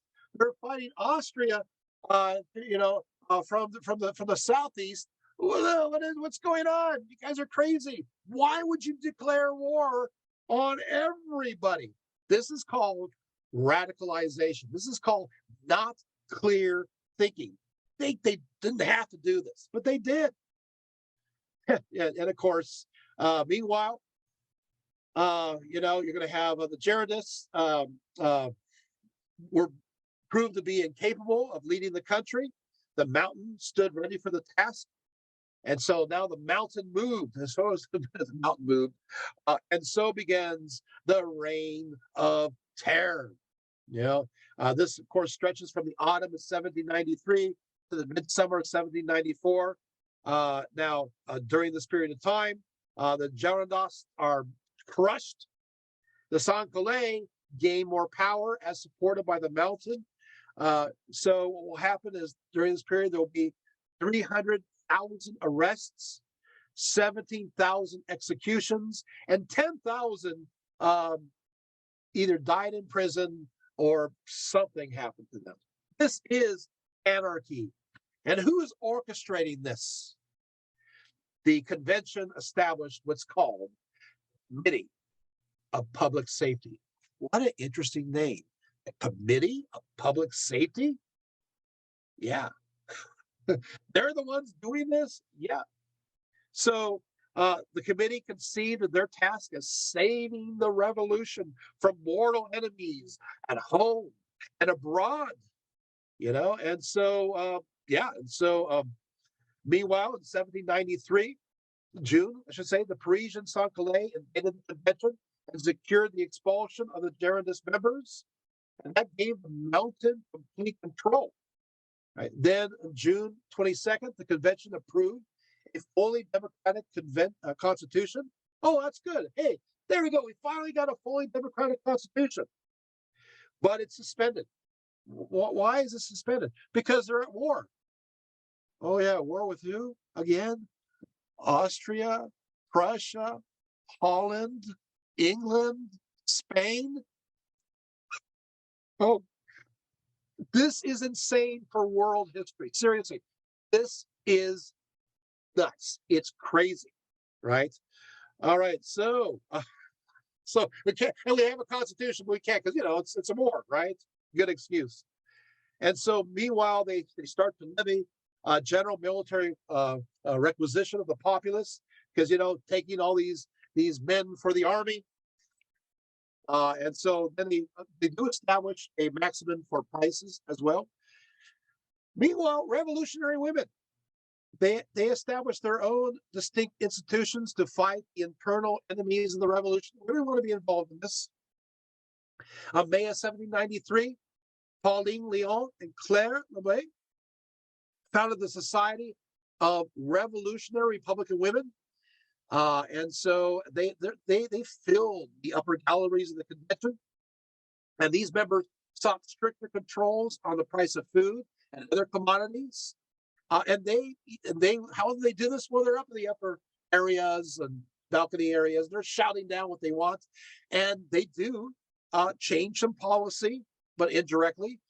But by October 1793, the Jacobins in the convention had begun to fear turmoil that the women were causing, and so they banned all women's clubs and societies, and so women were repressed in 1793. Olympe de Gouges, we talked about her. She was guillotined on November 1793. So now the persecution is going against the women. By the way, and the women were the early part of the movement. Hello, right? We talked about this earlier. Remember the bread shortage going to Versailles? Now all of a sudden it's like, no, they're discounted. Wow, this is awful. Yeah, it gets worse. It can't get worse than this. It's going to get worse. Well, what happens now is a committee of public safety starts making these lists. It gets really scary, right? They have a tribunal, and they start to gain more power. So, and they said, you know what? In October, actually September 5th, they, this is, I'm serious. On September 5th, the vote of the convention, they agreed that, quote, terror is the order of the day. What? Unquote. So, and they're allowed to now create revolutionary armies to force compliance to the state. On September 17th, they issue out what's called the law of suspects. It passes. What's a law of suspects? Well, basically, it enables them to arrest anybody without much of a trial for anything. In fact, I'll read the wording here. Those who, either by their conduct or their relations, or by their words or writings, have shown themselves to be partisans of tyranny or of federalism and enemies of freedom, they can be arrested. That's it. So it's any one of those areas. So that means even if you're related to somebody, you could be arrested and thrown in the clink without a trial in many cases. Now, September 29th, they fixed wages, more than just bread and grain, but also fixed the prices, like I said, of wages and essentials goods and so forth. During this period of time,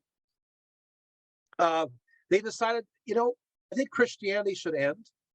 So let's de-Christianize everything. So they now closed the churches. They persecuted the clergy and believers. They forced priests to marry. Wow. Next arrived the outline of public and private worship and religious education. The enactment of a law on October 21st, 1793, made all suspected priests and all persons who harbored them liable to death on sight. They were to be executed.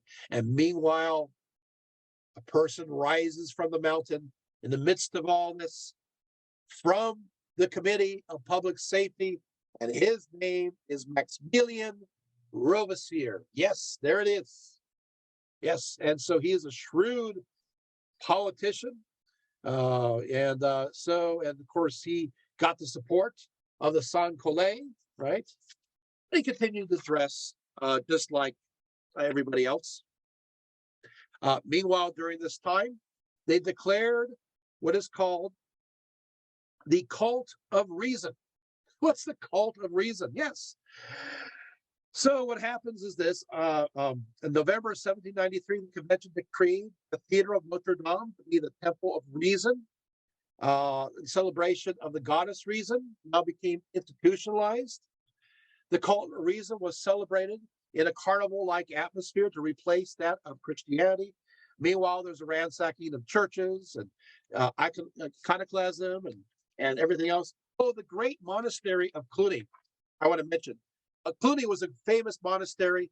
It was the world's largest church until St. Peter's was built. And it was started in 910. Well, during this period of time, the revolution not only closes down the churches, but in the case of this structure, they tear it down. They only leave one little piece behind. It's just so funny because I have a picture of it. This is the piece that they left behind. I was always fascinated by it. This is mine. I drew this. So this is mine. Yeah, this is my drawing. Yay. And this is the last part of the second largest church. It was the largest church in Western Europe. And all they left is this as a monumental tombstone. There we go. Yeah. Voila. Okay, so you can see I was kind of into that, right? So what is this cult of reason?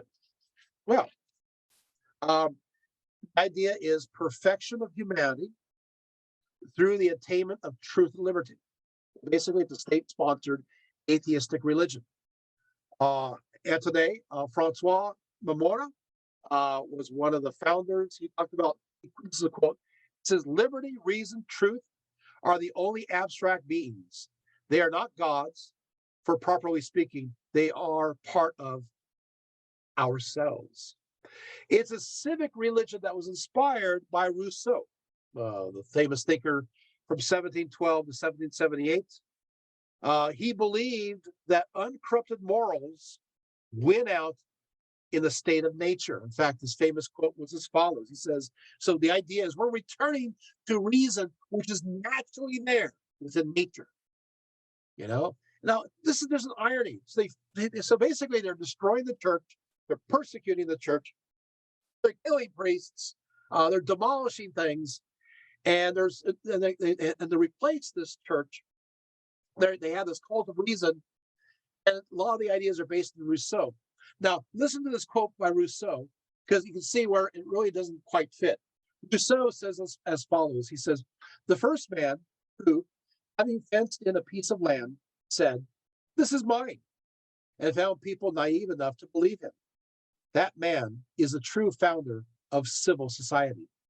From how many crimes, wars, and murders, from how many horrors and misfortunes might not anyone have saved mankind by pulling up stakes or filling up the ditch and crying to his fellow, beware of listening to this impostor.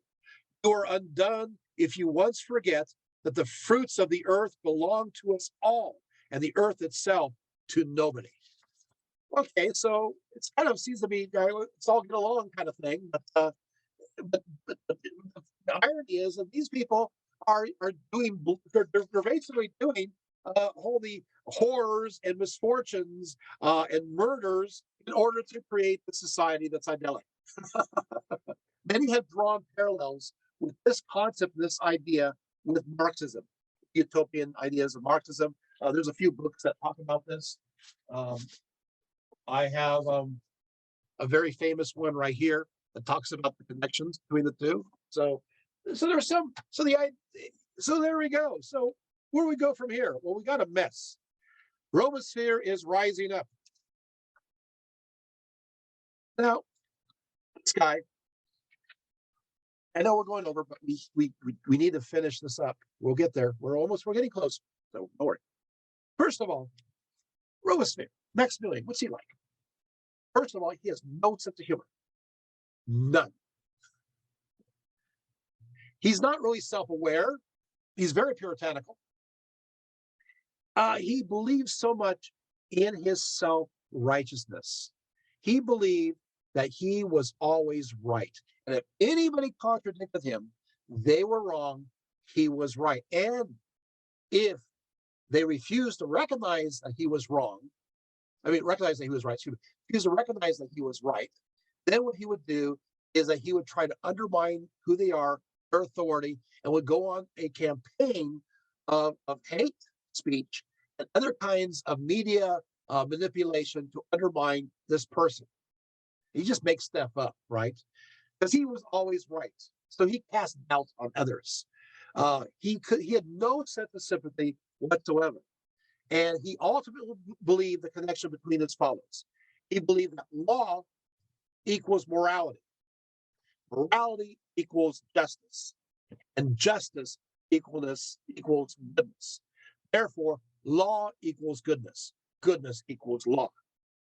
And he boasted himself as the best arbitrator. And he was not a paranoid individual, but he took advantage of those who are paranoid. And he gained and raised his power. Well, his speeches were exceptional. He had the power to change the views of almost any audience. In fact, he talked about how he's going to return France to its virtues and its morals, and we're going to go back and be good people again. He believed, though, that the terror was a time of discovery. They recognized the word terror, by the way. They called it the terror. I just told you the legislative day they declared it the terror. Yeah, he called it terror. And terror, from his mindset, was good. It was good. So he believed. He said that there are enemies within Paris. There are enemies within France. And the enemies hid behind the safety of apparent patriotism. But he said no. And so he said as follows. He told the convention, he said, now listen closely, and you're going to hear madness. You ready? I'm going to quote him. If the mainspring of popular government in peacetime is virtue. Amid revolution, it is at the same time virtue and terror. Virtue without which terror is fatal. Terror without which virtue is impotent. Terror is nothing but prompt, severe, inflexible injustice. It is therefore an emanation of virtue. What? He's crazy. Yeah, he is. Robespierre expanded the traditional list of revolutionary enemies. He says, you know what? We need to watch out for those who are claiming to be moderate. If they're not on our side, if they claim to be in the middle, they're on their side. They're on the opposite side. These are false revolutionaries. They're disguised. Watch out, because they're amongst us, these false revolutionaries. And so the decrees of the committee hunted down these people. Of course, his policy led to the execution of many of the revolution's original and most staunchest advocates. But hey, he had no mercy on those. And so, yeah, throughout is what's called the Report on the Principles of Political Morality, Robespierre basically attacked on all fronts. He built up suspicion. His reign of terror, of course, manifested through a series of revolutionary tribunals that were established by the convention during the summer of 1793. They were to try the enemies of the Republic. And of course, their first victim was, Marie Antoinette. It's time for her to go. And other members of the royal family and aristocrats, and so they were executed in October of 1793, followed by, guess what? Remember the Girondists? Remember they're the part, guess what? Now they're being executed. But they were part of the, but wait, now, oh, no. Yeah. So the tribunal condemned thousands of people to death by the guillotine, which is considered so, nice and neat, right?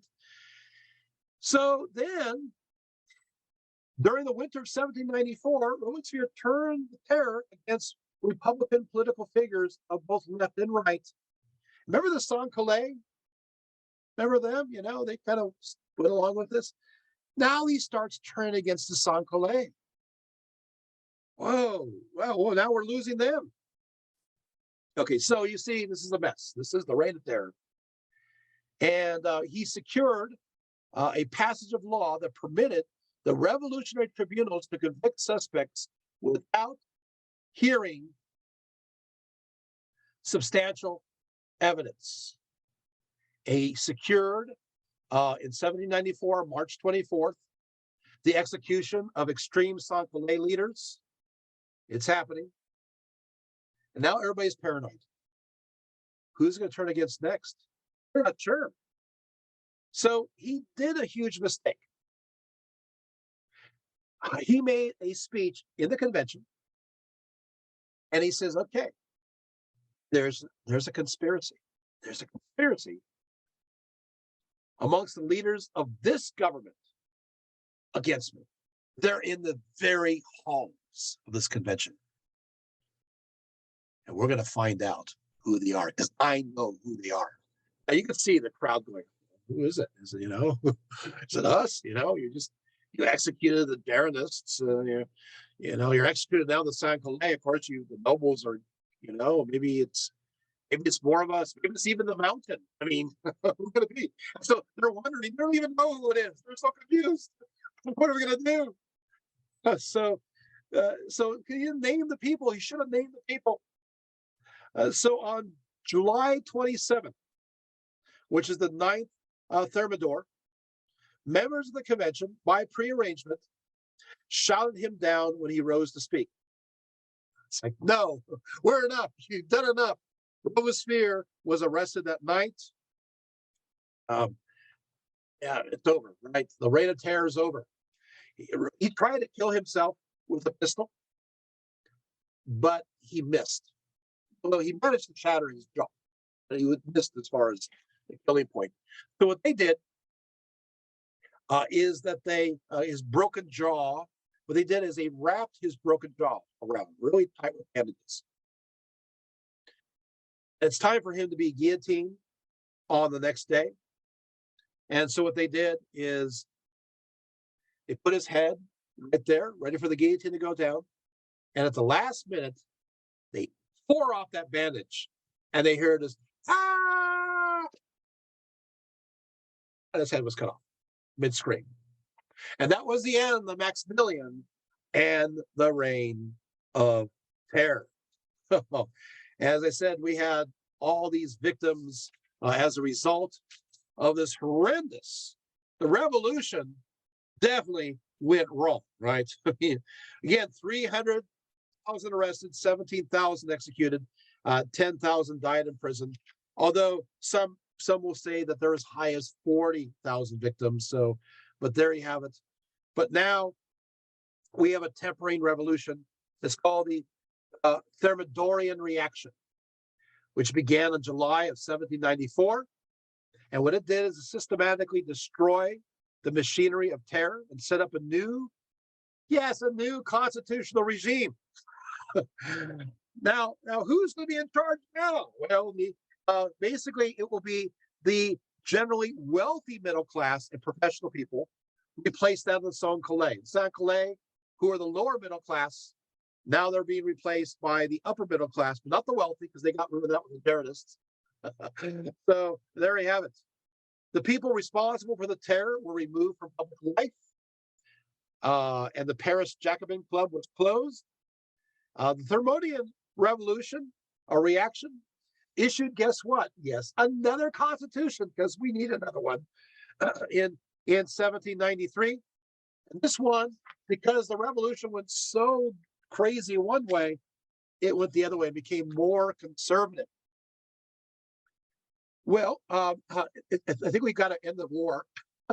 So the Treaty of Basel in March of 1795 concluded the peace with Prussia and Spain, and slowly but surely they're stopping all their wars with everybody, which is good. The Thermidorians repealed the ceiling on prices, although the food riots resulted during the winters of 1794 and 1795 proved to be a terrible time. Then, of course, there are, hey, guess what? Revolts in the streets because, hey, we need bread. But the Thermidorians are not going to put up with this.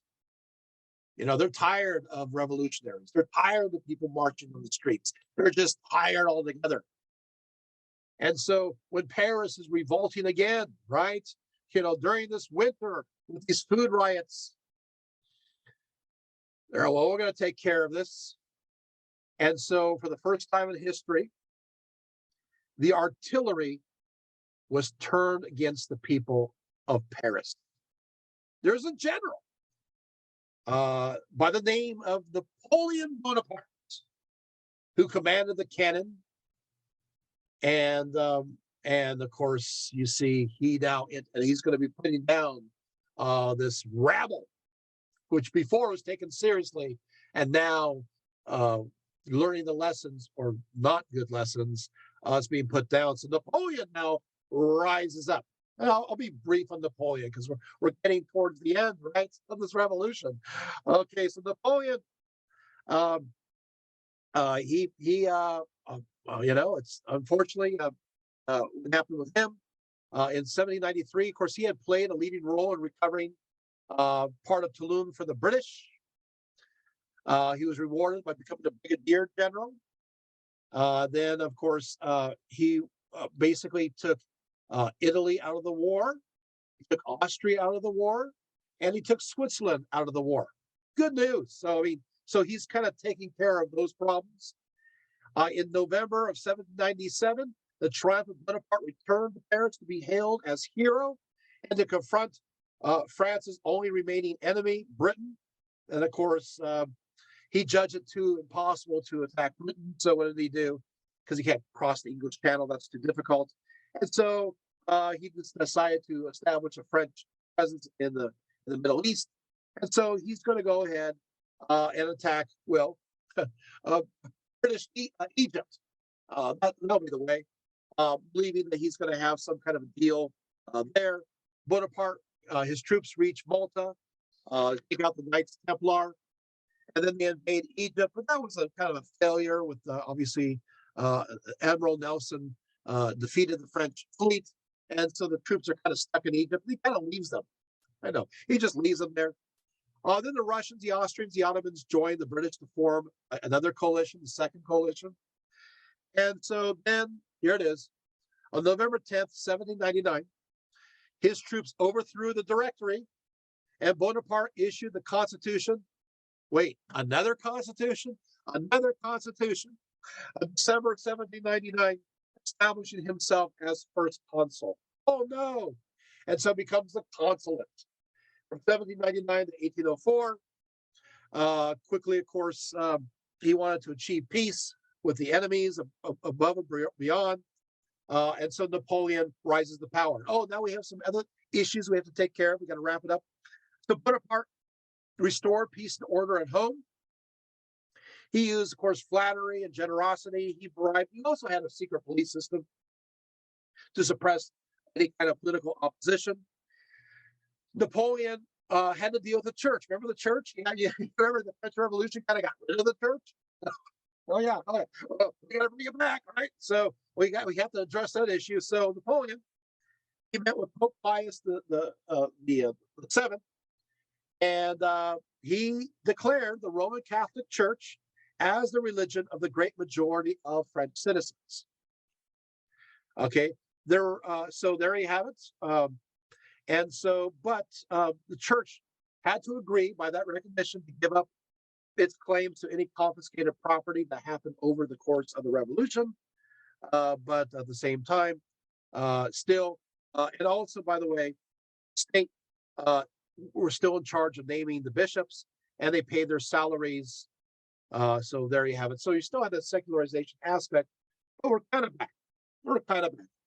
By 1802, he's declared consul for life. I want to mention this though. He also reestablished and allowed Protestants to be around, and he was also good to Jewish communities. I'm going to bring that. He was really good to the Jewish communities, and they felt very much empowered during his reign. That will be an important issue. I do want to bring up a little bit. He did issue the Napoleonic Code of 1804, but the problem is it's very conservative. The fathers were granted extensive control over their children and men over their wives. Labor unions were still forbidden. And so, so there you have it. Somebody tried to kill Napoleon in 1804. Well, I guess it's time to change the government again. Again? Yeah. So I'm no longer consul. I'm an emperor. So in 1804, he's declared emperor, and now we have the empire, the Napoleonic Empire. Oh boy. And then he meets with the Pope, and they agree that Napoleon should crown himself.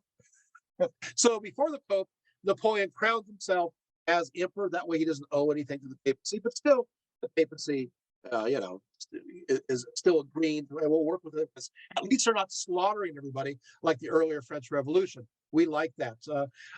For a short period of time, Napoleon makes an agreement with Britain, the Treaty of Amiens, but it doesn't last very long. And in 1803, it starts up again, and then we got various wars. Everybody kind of gets involved in that, which we won't talk about. That's a whole other topic. I'll just say that Napoleon, he does try to invade, because Russia was at first for him, then against it. Then you have the continental system, yada yada. But eventually, it's over. He meets his Waterloo, and there you have it. What do? They establish a king again. So it's a mess. And after everything is over, you have what's called the Congress of Vienna. This is where I close. This is my last caveat here. Congress of Vienna meets because Napoleon, during this period of time, for a short period of time, he was able to basically take the majority of Europe. It was under Napoleon. I mean, he had it all, but he pressed his luck a little bit too much, went a little bit too far. And now that Napoleon was defeated, now you have to divvy it up. Of course, he was defeated in 1814, then defeated, Then he got out and said from St. Helena's. And wait. So what happens now is the Congress of Vienna. And what they do is they establish a new Europe. I want to close with here. So what's a new Europe? They established the Kingdom of the Netherlands, including Belgium in the north. Prussia, whose power was increased by the acquisition of Eastern Europe, was given important new territories in the west. So as a result of this, Prussia starts to grow in size. Prussia starts taking over those little German principalities and is officially recognized by the Congress of Vienna. And so it looks like it's the beginning of Prussia growing into what will become eventually Germany. It starts right here. Not only that, because in fact, they're allowed to expand even to the Rhine because they want to fight, have some kind of defense against any French aggression. So you can see, meanwhile, Austria was given full control of northern Italy for a period of time, but Austria becomes powerful again on its own. I do want to mention that the Holy Roman Empire was destroyed, ended by Napoleon, who was not resurrected. So it never came back. Eastern Europe was also divided up. He escaped from Elba. I mentioned Napoleon escaped from Elba, and then he ends up in St. Helena's. But again, then we get the Waterloo story. But we're going to close it up. So what happens now? What's the reaction? Well, the initial reaction to this mess that's called the French Revolution is that it went too far. And so there's a distrust of democracy. There's a distrust of liberalism. And they felt that they need to follow tradition, that we need to follow a monarchy through inheritance. And so for a period of time after this, the reality is the kings of Europe gain power again. So we go backwards. Strong and privileged landowning aristocracy also gain power again. The official church, the Catholic Church, also gains power again. Because now, because of the mess of the revolution, those who even propose these ideas are looked at as dangerous radicals, because the French Revolution becomes a lesson of what we don't want to do. That mob rule did happen, that the people don't know what they're talking about. And they kind of ignore what happened with the American Revolution. Well, that's the American Revolution. This is different. This has happened here on our own continent. They're against these alternative ideologies. Liberalism, they look down, However, liberty and equality, they were not completely defeated in 1815. So individual freedoms were recognized more. So even though kings did gain some powers, and the church did gain some powers, and the nobles gained powers again, which seems to undo a lot of things in France too, still, there's a few things that leak through. And somebody asked this question at the beginning of this lecture, so I'm going to give you that answer. The idea of more individual rights, even under a monarchy, was encouraged. The second thing is freedom of the press. Free press now becomes, even within, in many cases, even within a monarchical system, freedom of the press is permitted. Freedom of speech will become more permitted. Freedom of assembly is permitted, and freedom of arbitrary arrest. Freedom of arbitrary arrest. Now you know where that came from, right? The French Revolution, the tribunal, right? Robespierre, right? Makes sense. So there were some lessons that we gained out of this. They were, right? Of course, France was now under Louis XVIII, but so liberalism, it only succeeded in that way. Of course, the other thing I want to bring up is there was more freedom when it comes to the marketplace. That was another result. So what will happen is the laissez-faire idea of economic ideas that were proposed by Adam Smith and others. That comes about, So basically, the belief that we need to have free competition, and that the invisible hand of the self-regulated market should be given to all citizens, and it results in fair and equal opportunity for those who do their best. So it does bring up a strong support of capitalistic ideas, right? But also, you do get some qualified right to vote. That does come about in some cases, in some places, but it was still limited to aristocratic landowners, business men, and successful members of various professions. The lower middle class, for many of these places, were still they didn't, since they didn't own property, they couldn't vote. So you have some limited voting that comes about. Although you had this existing before, hello, England, a few other places, but still it's becoming more spread out throughout the rest of Europe. So these things existed before, but after 1815, this comes about, and there's a French Revolution aspect here. But one thing that comes out of the treaty, sorry, out of the Congress of Vienna, that I want to bring up. Oh, here's a fun fact. When the convention met, those who were sitting on the left side were more liberal, and those who were sitting on the right side were more conservative. And that's where we get the idea of the left and the right. That is the convention at Vienna. Something else came out of this. And even though it has nothing to do with the French Revolution, it still had to do with results, because Napoleon had broken through, took over these territories. And the question is, how do we redefine Europe? How do we cut it back up again?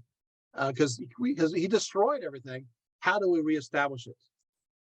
And so what happens is, the idea is, well, the concept is that if you speak the same language, if you have the same background in culture as well as belief, then you should be your own country.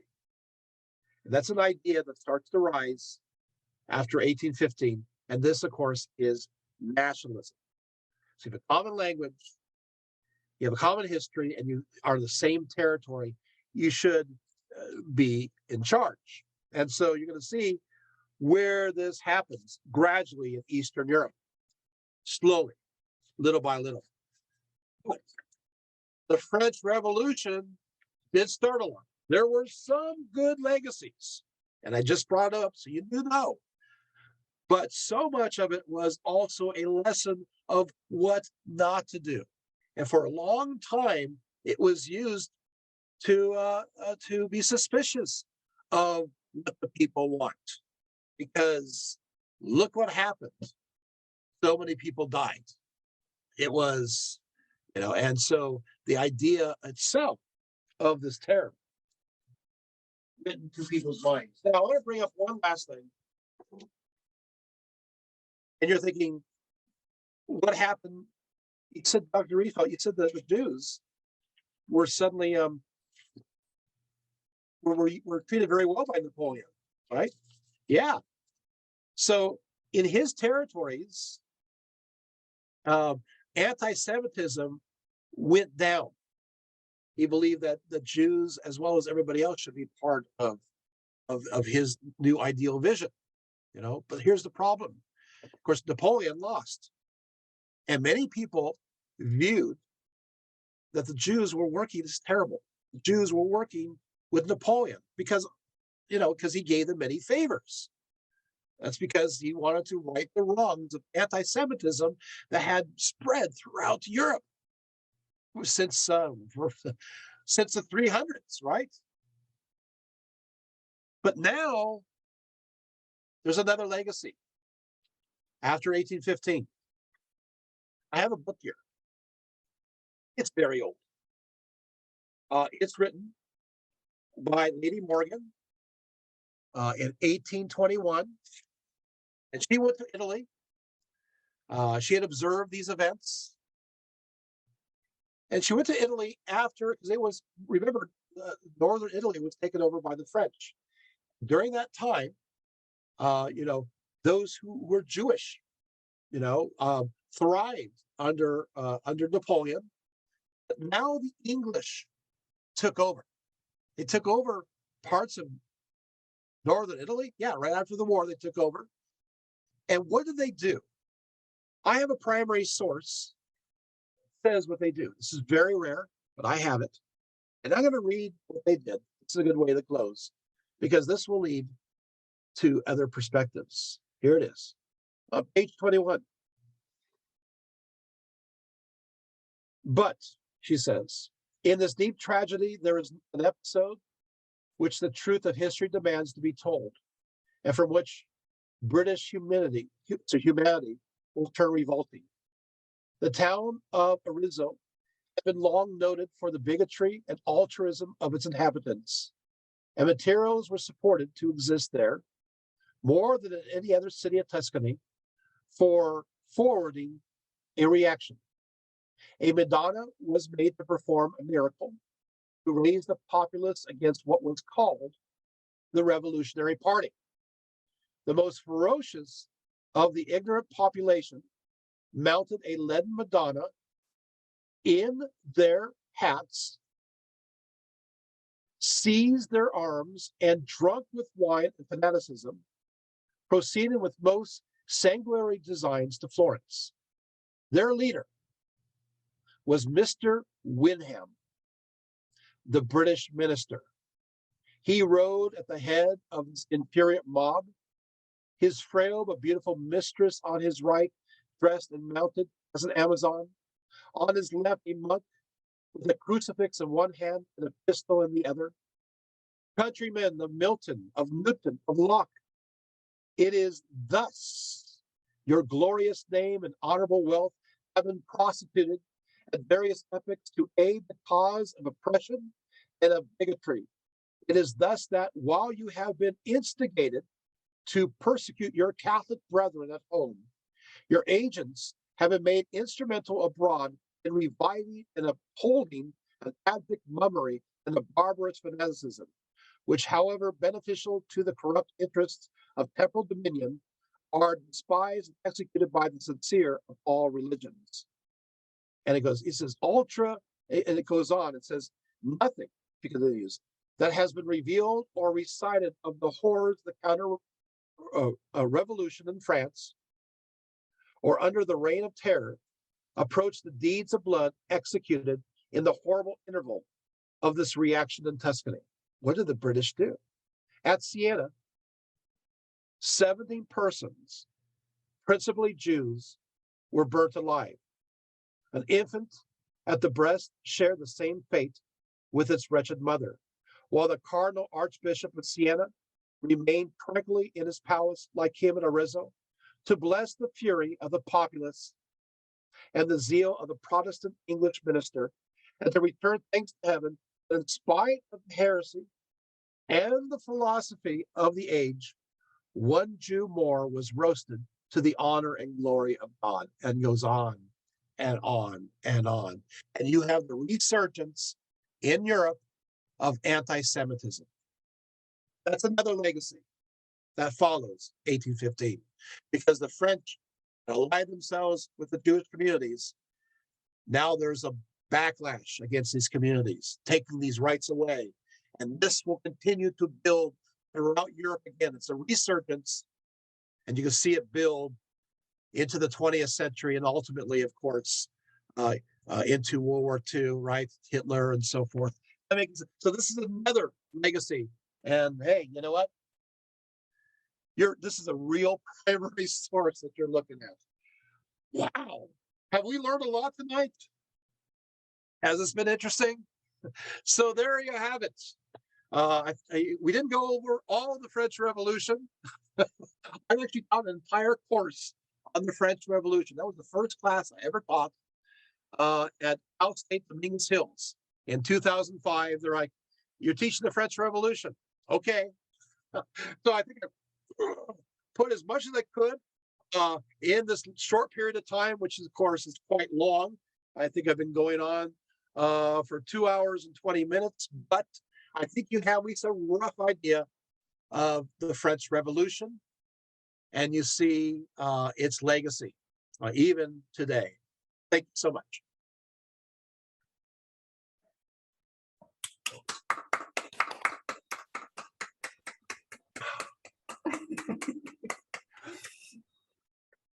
Well, that was an impossible task. But I didn't know about the wars that drove up the French debt as a driver of the revolution, and the tie between Napoleon and anti-Semitism, or the rise of anti-Semitism as Again. a backlash. Brand new information. My brain is just exploding. Yeah, I mean, it was bad in Europe before.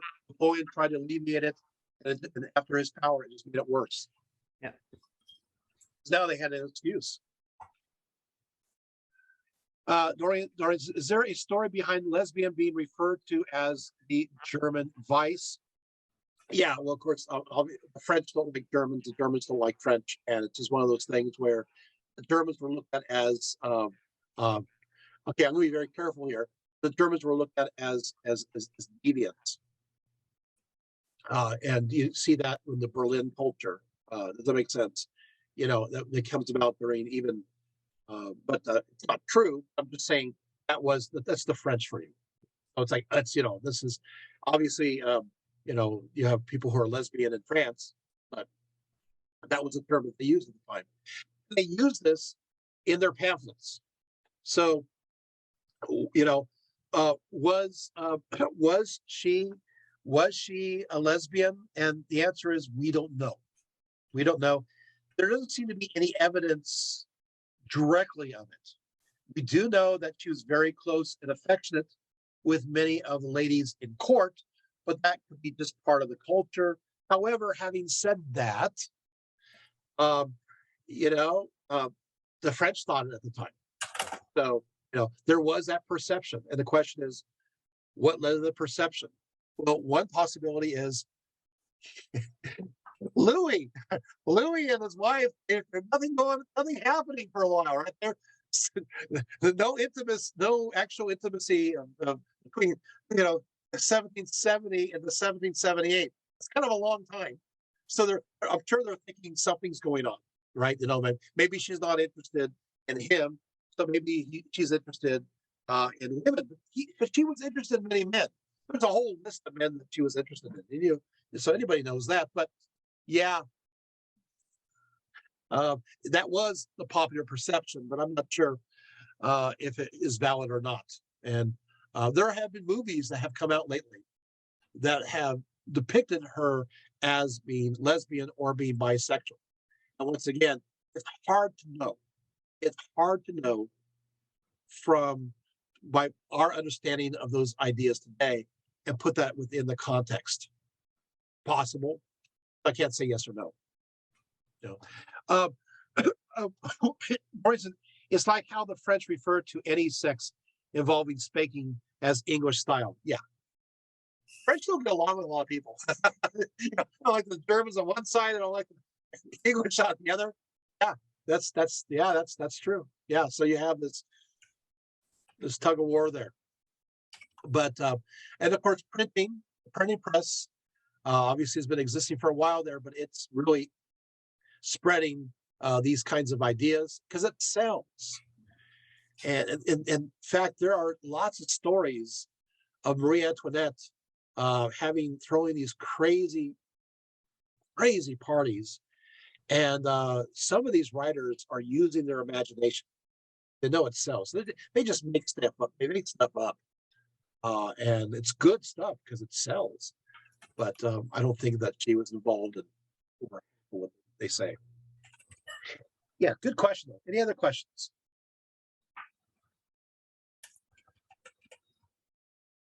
Okay, yeah.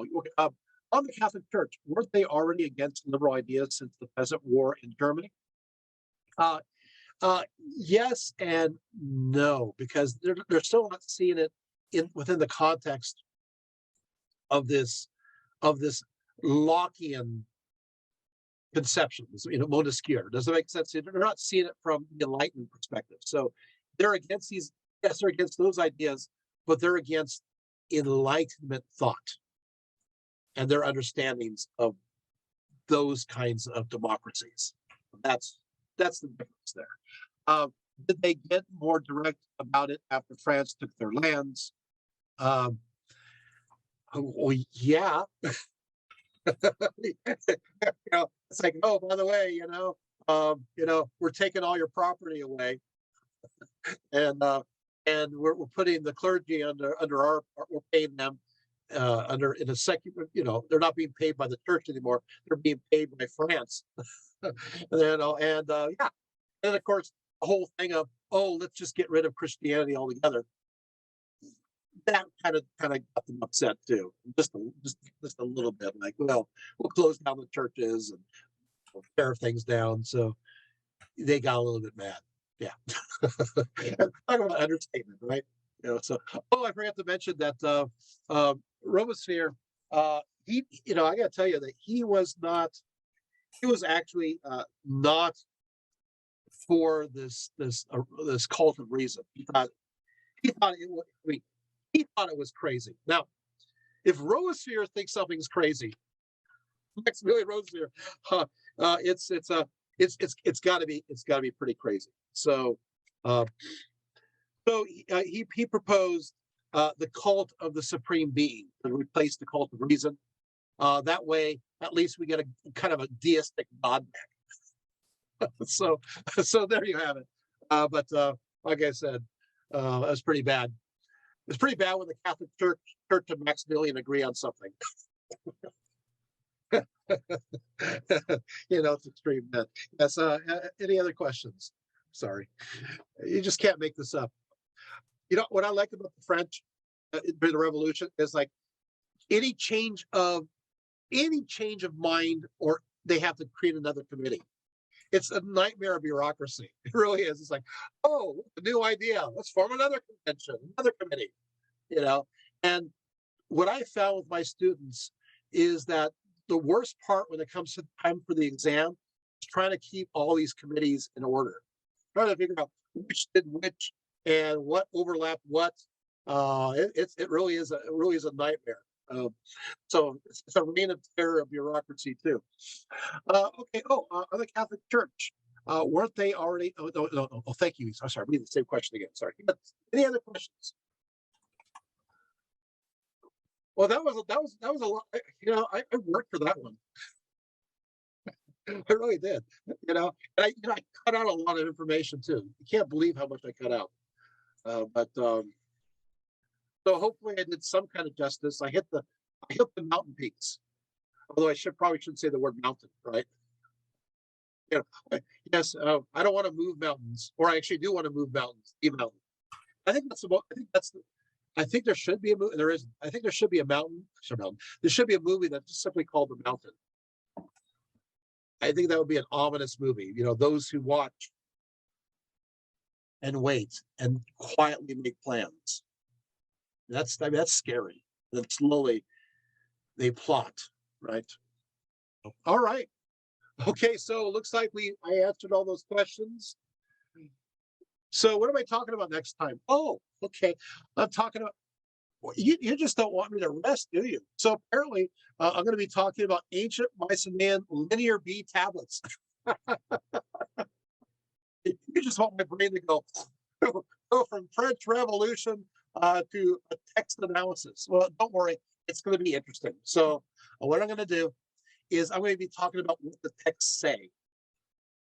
Yeah, we're going to go through a few texts and talk about what they say and how it tells us about the ancient Greeks, the Mycenaeans, during the 1300s BCE, and gives us a nice context because this happens to be the same setting as the fall of Troy. That's right. So we have documents from that time. Yay. We get to go over. Is that cool? Yeah. So in fact, I will, just for fun, I will teach you a little bit of ancient Mycenaean. Would you guys like that? And how to read it a little bit? We'll do that. So why not make more work for myself? So you can't have anything more different than French Revolution, Mycenaean Linear B. But I think I can do it. My brain may explode, but it's okay. Any other questions or thoughts? Oh, wait. Dorian says, honestly, part of how you describe Robespierre reminds me of a modern politician. And now I can't get the image of him calling King Louis Meatball Louis out of my head. Yeah, right? Yeah, Meatball Louis. Yeah. You know, unfortunately, you're right about modern you're right about modern politicians. I won't say anything, but he does resemble a few politicians that I've seen at times. It has some of the same kinds of strategies and the same ways of thinking of themselves. It's a little bit worrisome, but there you have it. So hopefully we won't have anybody like that take any kind of power within the United States, but you never know. And maybe this is an object lesson. Maybe we can take away from the French Revolution is what was said, right, by the British observing it, that a revolution should still have a moderating force. Things need to be done in increments and not right away, because people can't handle immediate complete change. I mean, that seems to be another lesson, because once the people go, hey, we can change everything, the populace, they're fickle. They'll always change their minds. And look at what we got. The French Revolution is not a French Revolution. It's French revolutions. We got multiple ones. So we have to be very careful. I am all for freedom. I am all for liberty. But I'm not for any reign of terror. And I'm not into censoring those who believe other than myself. And that's happening right here in the United States. We're seeing censorship rise in defense of certain liberties. It's the same kind of irony that happened with the French Revolution. I think it's a cautionary tale. Yeah. So isn't that unavoidable with the current march of technology? It is. It is. And so we may have to start thinking differently when it comes to even with our technology. And where does that come from? Our educational system. You know, we have to start young. We have to think in a new way. But are we ready for that? Some of us are, some of us aren't. But yeah, no, I agree with you. Yeah, you know, the genie is out of the bottle. The internet genie is out of the bottle, and but we still can maybe give us 3 wishes. You know, so you know, yeah. Anything else? Any other great, Tori? I love your questions. Any other bits and pieces? Okay, so I think I'm going to ride into the sunset, and I'll say good night, farewell, auf Wiedersehen, au revoir. Thank you all for coming